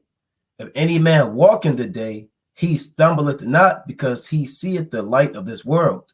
But if a man walk in the night, he stumbleth, because there is no light in him. See, that the light that directs you is the light that's in you, which is Yahawashi, man, which is the word. That's why Proverbs 6 and 23, it says, for the commandment is a lamp, and the law is a light, and reproofs of instruction are the way of life. So you need that light to navigate your path, man, to get back to the Heavenly Father. If you don't have that light, you're going to stumble in these ditches in the pit, man. And these the Lord said the whore is a deep ditch, man, which are philosophies, doctrines. You'll be ensnared and entangled by the corruption of life if you don't have this word. The Lord said, yet a little while, right? And the way things are going, man, like we were saying, it could be an EMP attack. World War III could kick off. They could start banning videos that contain the word Israelite in it or Yahawashi. They may call those hate words now, man. Hate group words. If you say the name of the Mosai, Yahawashi, those are hate group words, man. Or whatever word they want to say. Right? That's a domestic war rhetoric. You know, this devil, he's crafty in his laws, man. Right? Pursuing to Isaiah 10:1. So you never know what type of mechanism he's going to set up to try to overthrow the word of the Lord, man. You know, like he did during the time of the Maccabees, right? Like he did during the time of the Roman Empire. Right? These things are nothing new.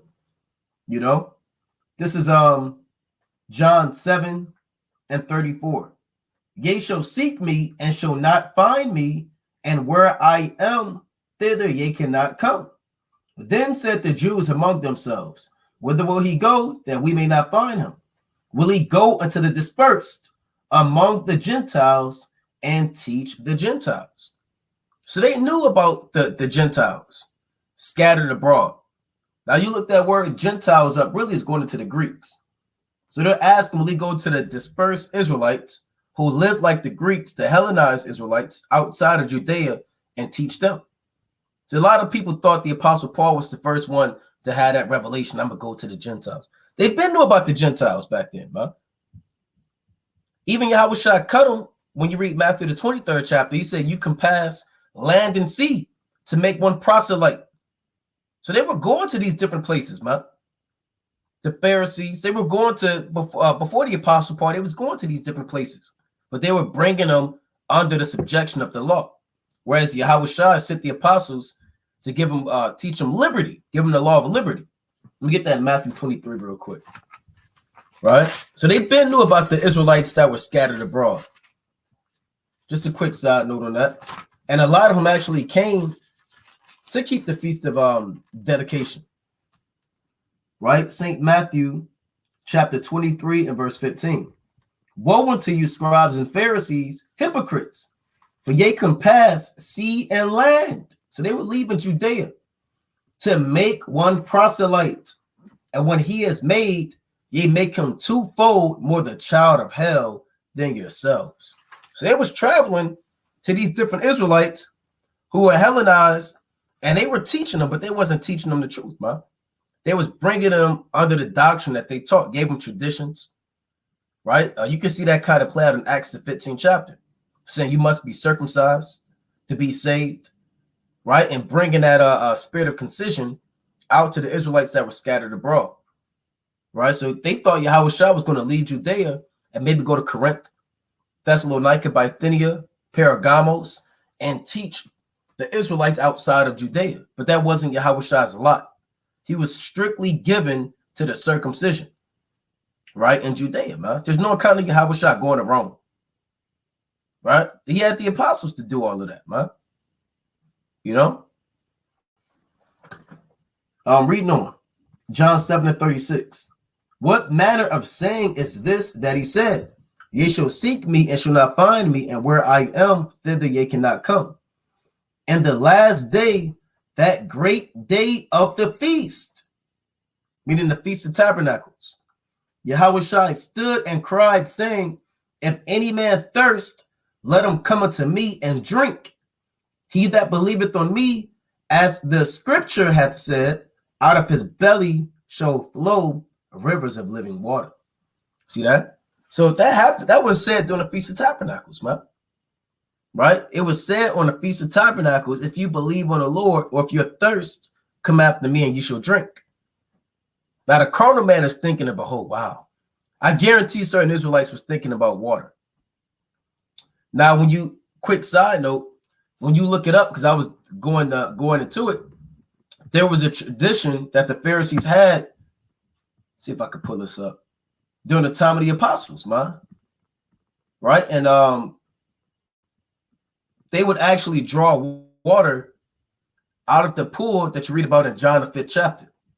Right? They would draw water out of the pool, and they would pour it in the basin in front of the temple. You know, so when Yahawashi said that you get the true living water through me, they kind of knew what he was well, they could kind of perceive the correlation, right? I may pull it up, I may not, right? But you can look it up deep on your own, right? It says I'll pull this up real quick just so brothers can see this.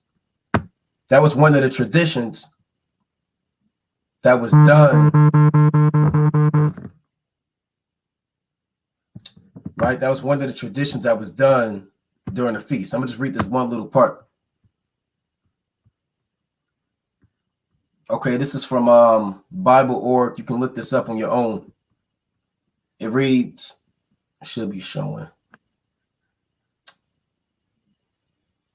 Salakia.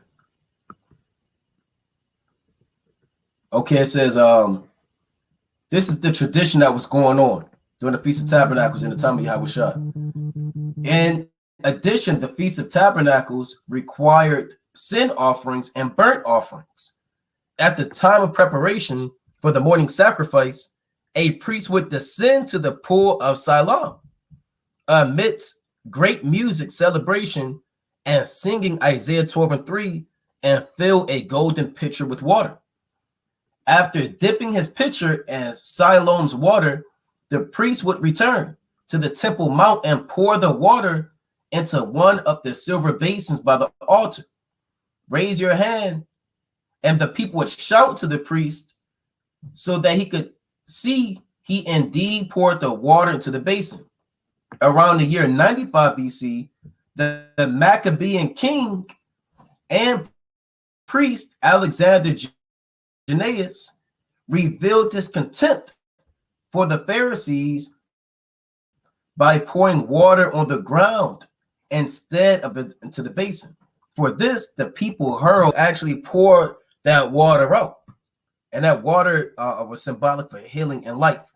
So Yahawashi, when he said, he that is thirst, let him follow me and drink, the people may have thought he was talking about this actual water, but he's the true and living water. They were doing this during the Feast of Tabernacles. They was drawing water out of the well and pouring it into the basin during the time of the apostles, during the time of Yahawashi, and that was one of the man-made Pharisee traditions during the Feast of Tabernacles. So a lot of things that Yahawashi was going into, you know, he was cutting up the traditions that they were actually doing and breaking it down on a spiritual level, man.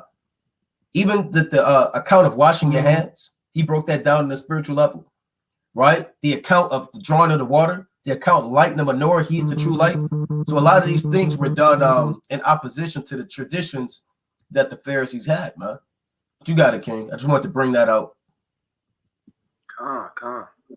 And that's mighty. That's why you gotta link up that history and go into those articles and things, man, and bring a whole lot to light of the scriptures that's not expounded unto. You gotta dive into those things, man. Right? It's the book of John, right? Chapter 4. And I'm gonna start at 10. Right? It says, I'm gonna start at 11. The woman said unto him, Sir, thou hast nothing to draw with, the well is deep. From whence then hast thou that living water?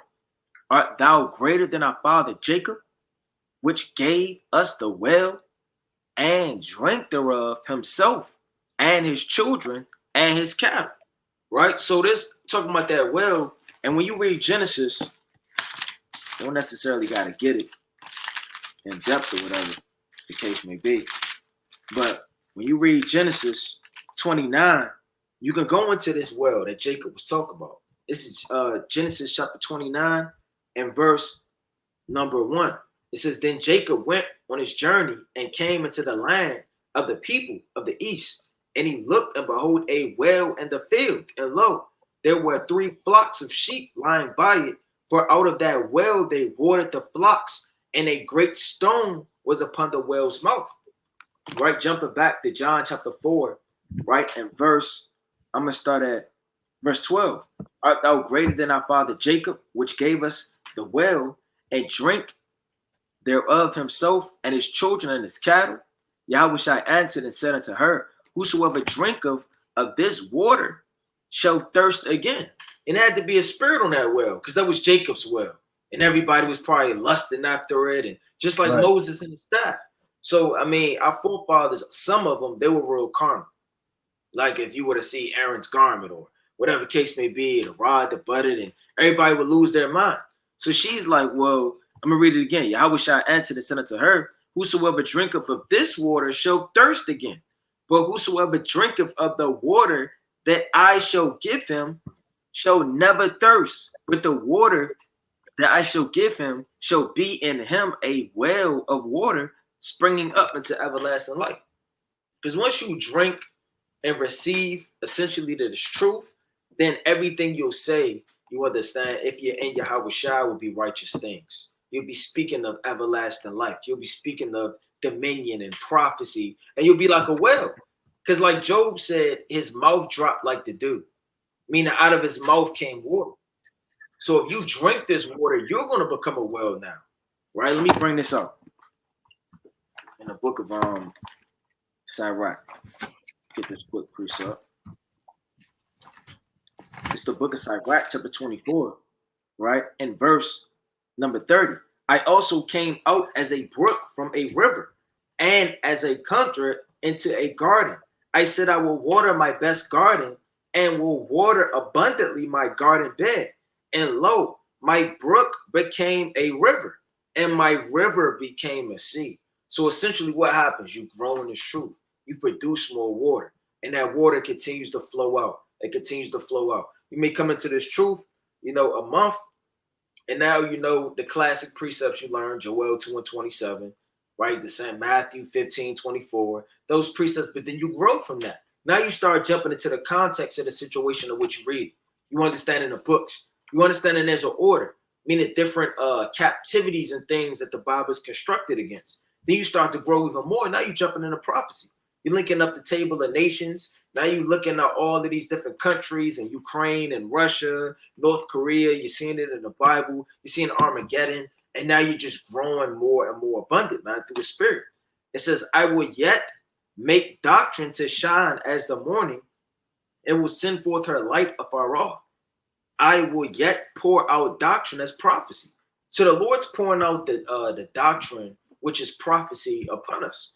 It says, and leave it to all ages forever.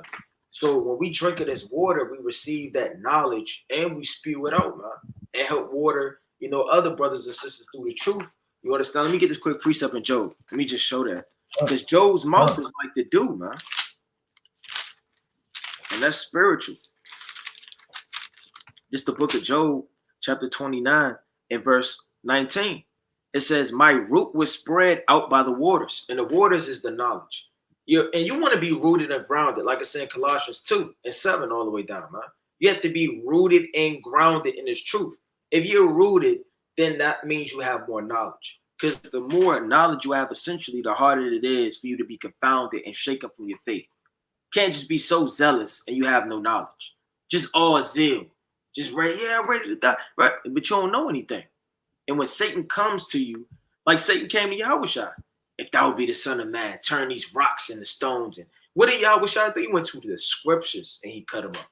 He didn't cut them up by just praying, because Satan can enter into your thoughts. Satan can destroy you mentally, man. You have to be rooted in the spirit and the doctrine of the Lord. You understand? Spread out by many waters. And my dew laid all night upon my branch. My glory was freshened in me, and my bow was renewed in my mind.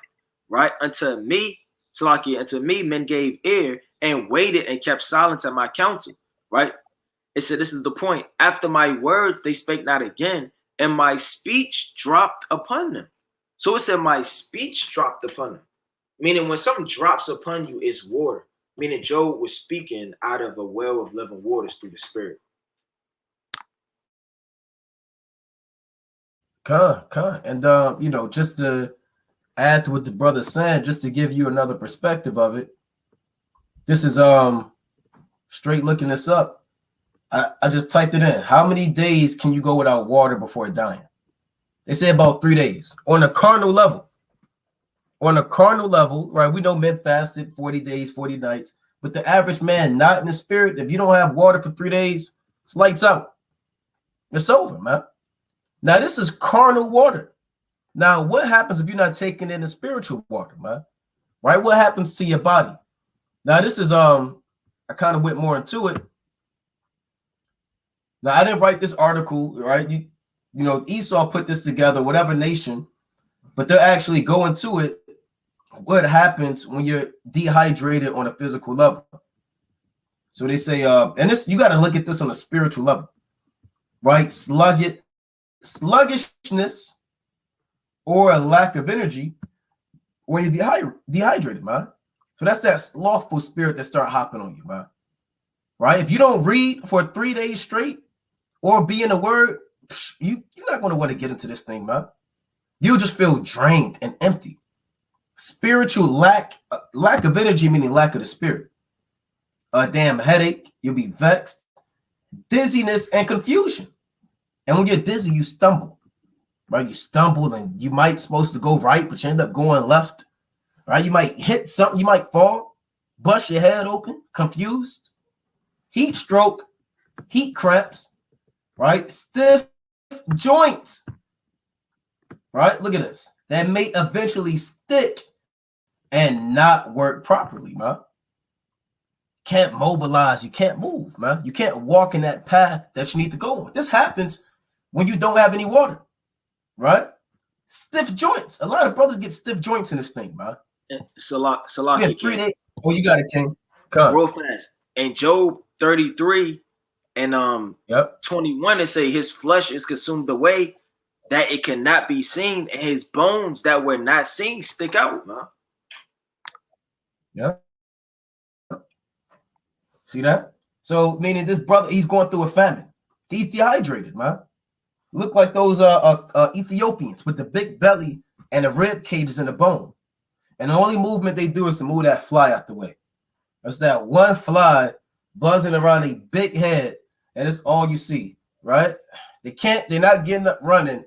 They're just doing this. Right? Their bones are stiff, man. They're not running full speed like a strong man running a race. They're not leaping over walls like David. They just got this nasty, thin hand, lethargic hand just moving, swatting the flies. The eyes blink real slow. They got that big gas belly. And that's it, man. That's how, Jake, you look on a spiritual level when you don't read.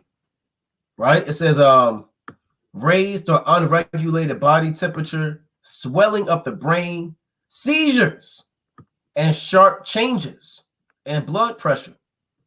The person may also go into shock and become unresponsive. That's equivalent to you getting a reprobate mind, man. Unresponsive, meaning you're dead. You're back in the world. That's about after what, 3 days? You become unresponsive. You stop texting brothers back, right? You stop hitting brothers back on the phone. Brothers calling you, checking on you. What happened to you? And you know, the more wine you drink, it actually dehydrates you more. The more alcohol dehydrates your body. That's what men that are actual alcoholics, you can smell it through their pores, right? You can smell strong drink and liquor through their pores, man. Alcohol naturally dehydrates your body. So if you're drinking the wine of Babylon and the strong drink of the whore, we have no doubt in our mind that you're going to have these spiritual symptoms, man.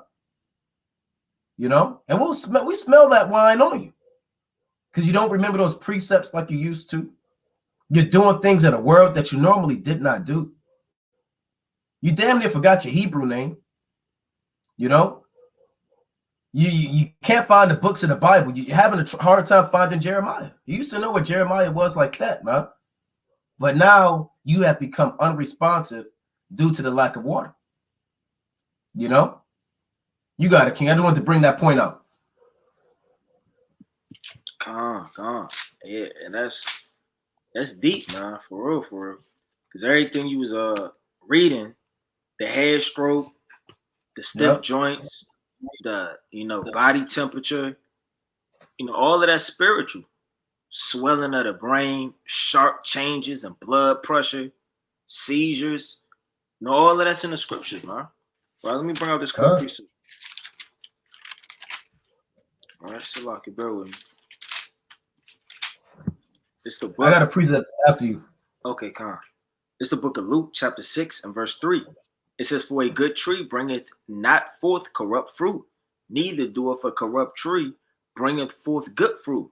Every tree is known by his own fruit. For of thorns do men not gather together figs, nor of a bramble bush gather they grapes. So if you're a good tree, you're going to bring forth that good fruit, man.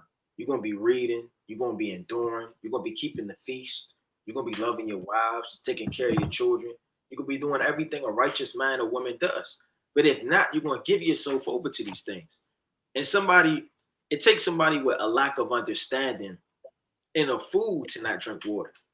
Now, you may be up and down a court, and then you may have people that say, let's stop for a break. Let's get something to drink. Nah, I'm okay. I'm okay. And you still keep playing. Then you start breathing up and down. You ready to pass out, man. Because you have no discernment and no understanding when it's time to get something to drink and when it's time to drink, man. You're just overly abusing your body. It says heat stroke and head cramps. And when I see heat stroke through the spirit, you're not drinking. That means that affliction that came on you, man. Yep. And now you're sitting up there, you're catching hell. And it's causing you to do what? It's causing you to get weary in the mind. And now you're starting to sweat. And you're releasing all of the water that's within you, making yourself even more drogful. Say stiff joints, like I just brought out Job 33, right? It says body temperature. And your body temperature on a deeper level, you have what? You have a spirit, which is fire in you. And that body temperature could change, right? Used to be zealous, used to be on fire, used to be burning, like the Lord, man, right? In Deuteronomy 4:24.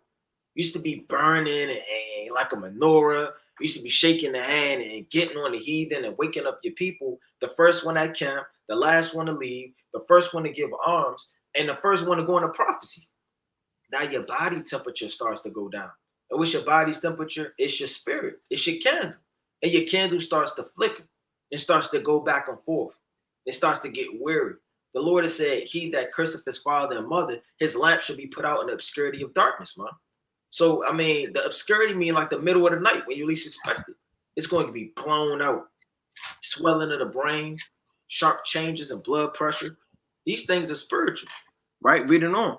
Verse 45, that's the point. A good man out of the good treasures of his heart bringeth forth of Salakia that which is good. Meaning what? Your heart is your mind. So as a man thinketh, so is he. So if you think in yourself to survive, to drink the water, to sustain yourself, that this is a marathon, that you're enduring, those are the things that are going to issue out from you.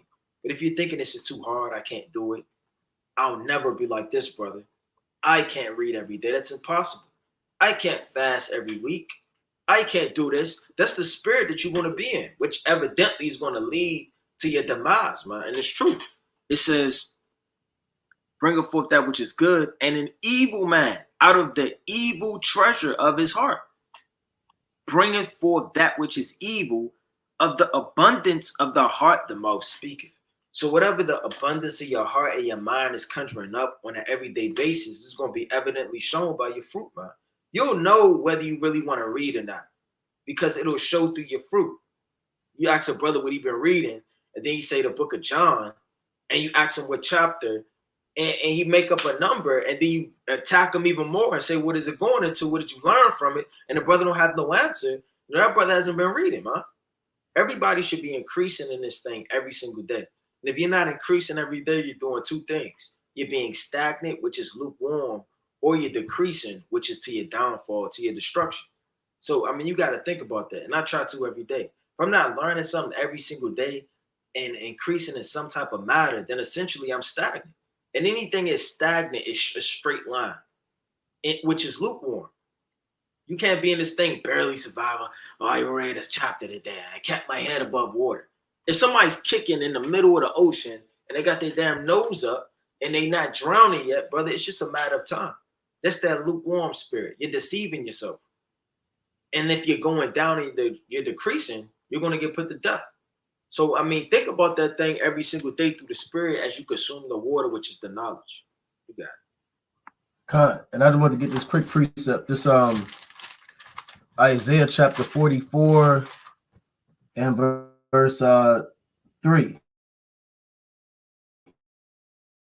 Right? It reads, "For I will pour water upon him that is thirsty, and floods upon the dry ground. I will pour my spirit upon thy seed, and my blessing upon thine offspring. And they shall spring up as among the grass, as willows by the watercourses. One shall say, I am Yahawashi, and another shall call himself by the name of Jacob, and another shall subscribe with his hand unto the Lord, and surname himself by the name of Israel." So that living water is going to pour upon the men of the Lord. You're going to grow up like grass, vegetation, tall trees, planted by the Most High, man. So you have to drink of that living water, right? Let me get this in Song of Solomon, the 4th chapter. Right? This is Song of Solomon, chapter 4, and I'm going to start at verse 16. I'm going to start at 15. I'll start at 12. Right? Song of Solomon, chapter 4 and 12. "A garden enclosed is my sister, my spouse. A spring shut up, a fountain sealed." So wisdom is spewing up living water, right? Like a fountain that was once sealed, but now is open. But only the elect, they have access to this fountain, right? Reading on. "Thy plants are an orchard of pomegranates with pleasant fruits, campfire with spikenard and saffron, calamus and cinnamon, with all trees of frankincense." These are all of the men of the Lord in the Bible. The garden is the scriptures, right? Us as a people, you can understand. And all of the trees are the different men in the Bible that give out a sweet aroma to attract our people who don't know who they are to come into this garden, right? Right? When our people smell that frankincense, that's a precept. You smell that calamus, that's a breakdown. Smell that saffron, that's some milk and some wisdom. And it attracts the men that don't know the truth to come into this garden and to access that living water, right? Verse 15, "A fountain of gardens, a well of living waters, and streams from Lebanon." You see that?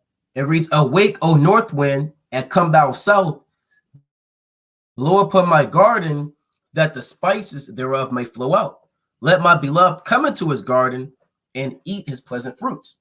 So you need that cool breeze, that wind, which is the spirit, to kick off all of those smells, man, throughout the four corners of the earth, that the men of the Lord can be gravitate towards this truth, right? That the spices may flow out and they can come to this living water, right?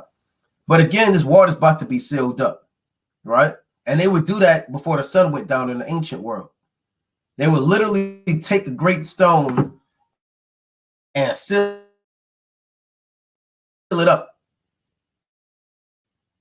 And then you wouldn't get to it no more until the sun came out, man. You can read that all throughout the book of Genesis. Jacob poured back the stone, right? Rebecca watered the flock in Genesis 24, right? So, you have access to that well for a limited time, man. And you got to drink water out of your own well. That's Proverbs chapter 5. The Lord said, drink waters out of thy own cistern. So you can't drink water out of the wells of the other nations. Drinking Buddhism, Hinduism, Christianity, and philosophies, man. If you go to these other nations, if you travel for many, they tell you not to drink their water. They say, look, you go to Mexico, look, you go to Indonesia, if you travel to Bangladesh, don't drink the water. Why did it tell you not to drink the water? Because your body isn't used to the diarrhea, cholera, disease, you'll vomit. Their bodies are used to the water. So they drink that water. If you drink that water, you'll get sick, man. How much more on a spiritual level? You drinking these waters of these other nations, it's only a matter of time before you start vomiting up the truth and vomit up the bread that the Most High gave you, and spewing up all of the damn wisdom that the Most High gave you, man. So get this living water while you can. It's the book of Isaiah, chapter 32, and verse. Can you hear me? Con, it might have been a delay. Okay, Con. It's the book of Isaiah, chapter 32, and verse number 2. It says, And a man shall be as an hiding place from the wind, and a covering from the tempest, a river of water in a dry place, as the shadow of a great rock in a weary land. And this is that weary land, man. This is that dry place that water is coming in the last days. And brothers are getting watered and sisters are getting watered. Children are getting watered, man. You got a lot of mighty children in this thing that understand the prophecies and what's going on. The table of nations, right? Death to the wicked, and all manner of things that are going to lift you up in the last days, man. It says the eyes of them that see shall not be dim. Now, meaning once you get this truth and this light and this understanding, nobody can confound you back to becoming a Christian. Nobody can confound you back to Islam and damn Buddhism, man. Nobody could take you back to that old man with that old philosophy and understanding. Your eyes aren't going to be dim anymore. The Lord said, light in my eyes, lest I sleep the sleep of death. In the book of Psalms, chapter 13, verse 3.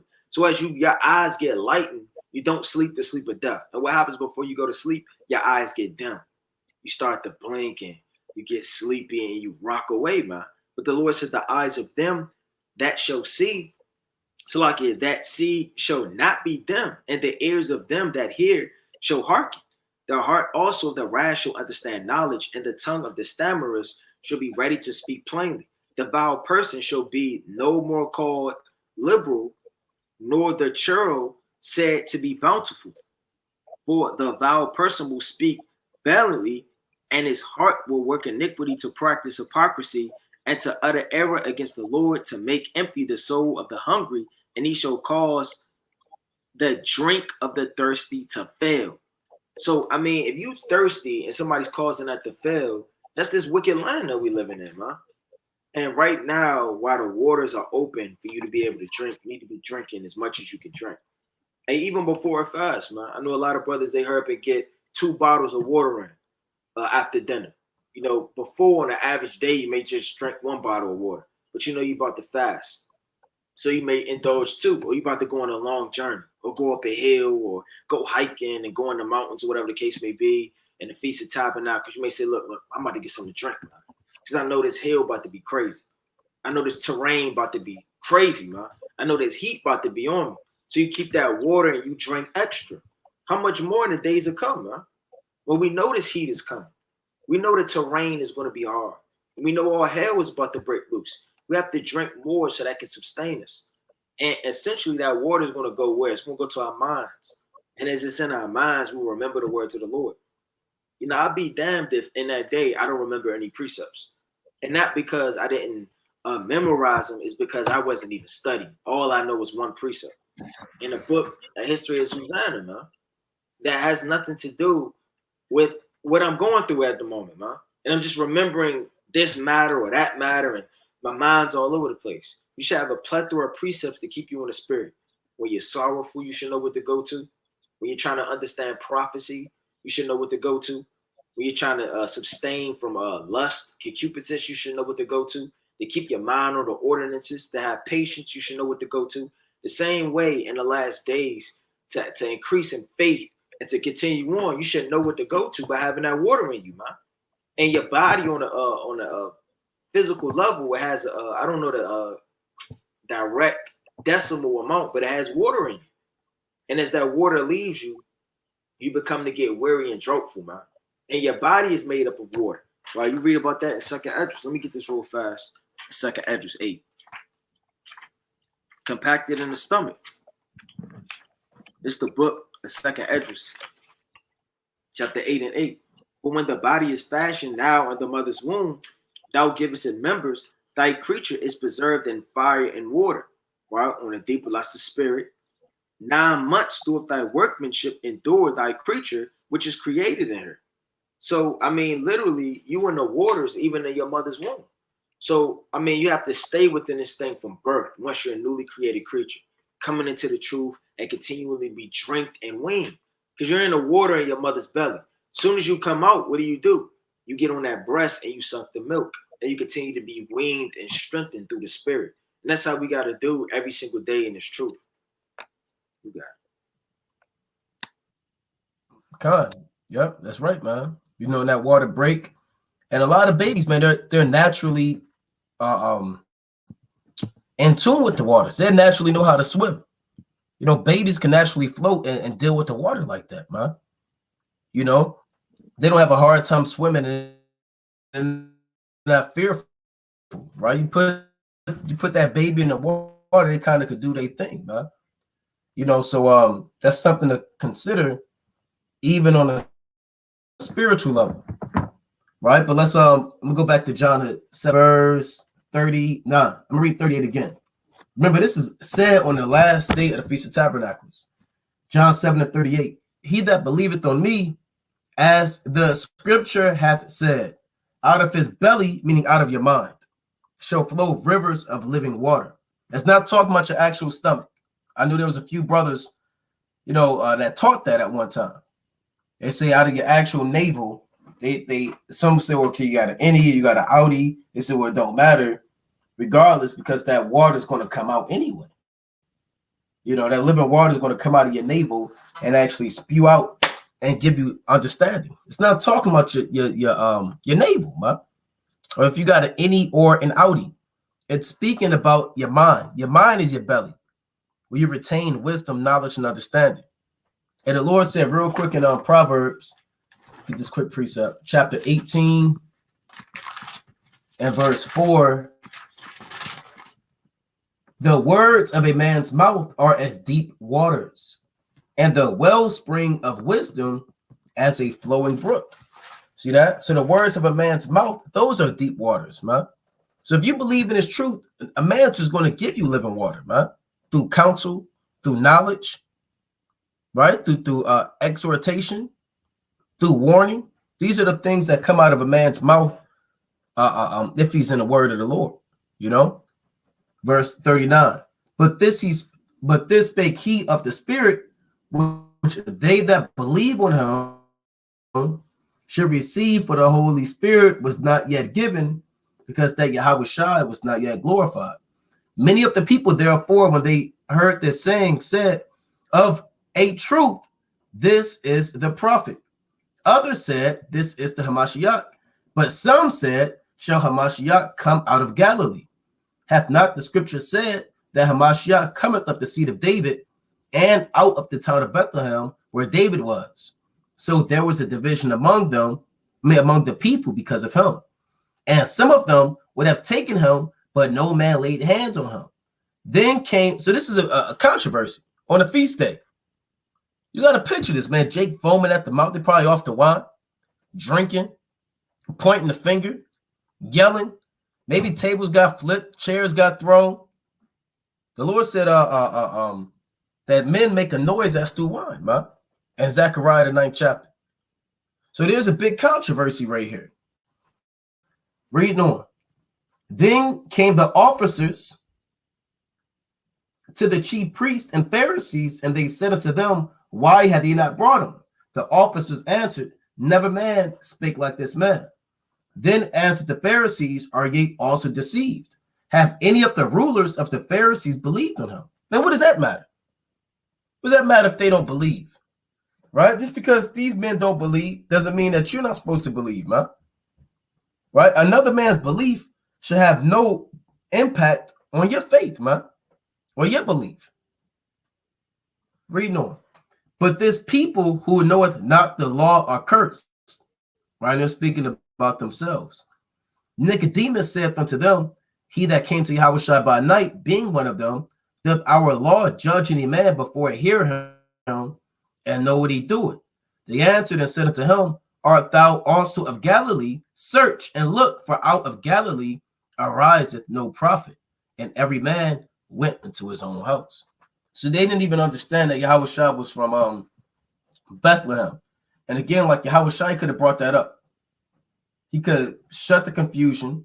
He knew their thoughts, and he could have made it plain upon tables what the deal was. But Yahawashi, he was not obligated to get that information out, because those men were set up to stumble and fall. Right? Yahawashi don't have to tell them whatever they want to know, man. He tells them what the Most High put in his spirit to tell them. You know, Yahawashi was set up for the rising and falling of many in Israel, right? As a stone of stumbling and a rock of offense. Let me get that real quick. Let me get a quick precept. This St. Luke, I just paraphrased it, but I'm gonna actually get the precept. Right? This is why the people didn't believe, man. Right? This is St. Luke, the 2nd chapter. And this is verse 40. Salakia. Let me get this 34,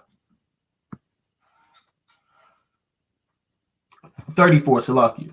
Luke 2 and 34. And Simeon blessed him and said unto Mary his mother, behold, this child is set for the fall and rising again of many in Israel, and for a sign which shall be spoken against.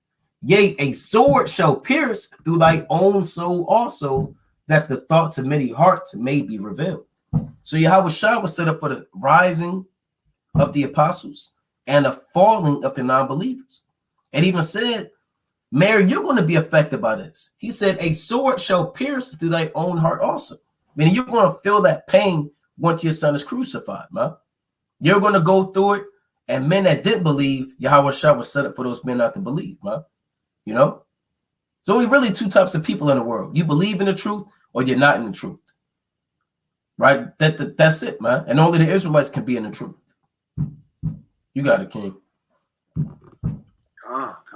Fire precept. Right. I'm about to bring out, unless you wanted to get some notes, I'm about to bring out the clothes. No. Con, you got it, King. Right. So keep the feast, man, as much as you can through the spirit, man. Right. Whether you're in the house, you got your tent, or whether you're outside in the outdoors, make sure you're keeping the commandments of the Most High in the last days. Let me bring this up. Book of Revelation. All right, it's the book of Revelation, chapter 3, and verse number 2. Be watchful and strengthen the things which remain. So, I mean, be watchful, man. Keep hitting that refresh button. Look at the times. You know, get on all of these whistleblowers and these links and keep yourself updated. It may seem repetitive, you know, Ukraine is doing this, is doing that, but you got to stay upon that thing, man. You don't want to say, well, they saying the same thing as yesterday, saying the same thing as yesterday. And all hell break loose in the middle of the night because you didn't check, man. Or in that next day or the next morning. Or you got caught like a thief in the night because you wasn't aware. And strengthen the things which remain that are ready to die. So whatever's dying off, strengthen it up. Continue to push on through the spirit and have faith. Right? And examine yourself. Now, examination is very high in this thing. You're not examining, then it's going to be a lot of things that are hurting on you and dying off that you didn't realize because you didn't put forth the effort to be a prudent man to foresee evil. It says this. For I have not found thy works perfect before God. So no matter how on fire you are and zealous, there's always more work to do and more work to put in. It says, remember therefore how thou hast received and heard, and hold fast and repent. If therefore thou shalt not watch, I will come on thee as a thief, and thou shalt not know what hour I will come upon thee. So the Lord's going to visit you like a thief in the night and blow out your candlestick if you aren't on fire in this thing, keeping the ordinances, reading every day, and in this law. You only have a short amount of time, you understand, for a night cometh upon the earth where no man can work and no man can see. So take advantage of the videos, the lessons, the notes, and take advantage of the grace and mercy that the Most High has bestowed upon man, and don't abuse it, but take it rather, you understand, to be perfect and undefiled in the coming of Yahawashi. And I'm gonna get the classic in Revelation chapter 22 and 12. It reads, behold, I come quickly, and my reward is with me to give every man according as his work shall be. You know, and things are moving fast, man. Things are actually happening. If you're not watching, then like the brother said, you're gonna be caught out there, man. And we're watching as we do the live, man. Right? You got this new general. His name is General Armageddon. Right? The Most High gave him a name, man. The new general of Russia. You on mute, Ken. Oh, Salaki, I was saying there's this general that the Most High got, man, that he created called General Armageddon. Right? That's what the Most High gave this man that name. He didn't sit there and say, look, I think I want to be this guy. The Most High rose up General Armageddon. Now he's in charge of the war. They say this guy's going to press a button. Now, we don't know if he's going to press the button, but they call him General Armageddon for a reason, man. So these things are happening, man.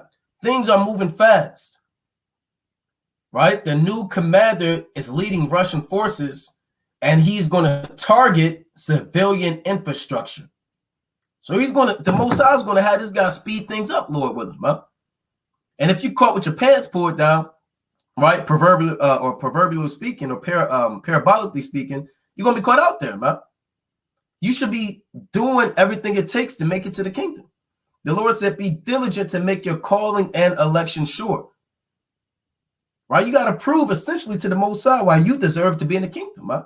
Everybody's fighting. It's like a Royal Rumble, man. Everybody's fighting to stay in the ring, man. People just falling out. Man, you got to be one of the last men standing, man. Or one of the last sisters standing in this truth, man. Because the Most High is going to reward you according to your work. All of your reading is going to pay off. All of your studying, all of the time you spent fasting, giving alms, being charitable. You understand? Being a brother, being a sister for your sister, right? Reverencing your husband. You understand? Loving your wife, doing the work on the highways and byways. All of that is going to finally pay off, man. So take into account the reward to come on the earth, man.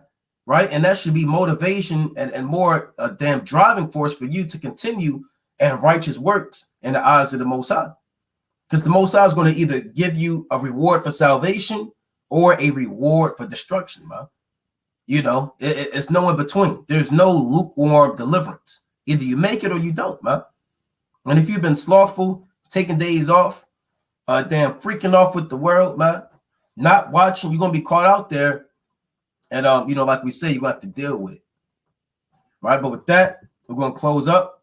Most High willing, everybody enjoys the Feast of Tabernacles. You understand that you're eating, drinking, making mirth, and being merry, but also watching, meditating on the works of Yahawashi, how he delivered our forefathers out of Egypt, dwelling in tabernacles. You're thinking about your spiritual tabernacle. You're thinking about the harvest. Your mind is upon the spiritual things of the law, as well as the physical things of the law. During this feast week, you're meditating on Yahawashi's Feast of Tabernacles and accessing the living water, you know, before this thing go down, man. Right, but with that, Brother Lukewarm. Shalom, Brother Wyatt. We'll take questions like we always do. Brothers, feel free to call in. Right, that's 213-603-9096. Again, that's 213-603-9096. And that PIN number is 94809-305. Right? 94809-305. That, shalom.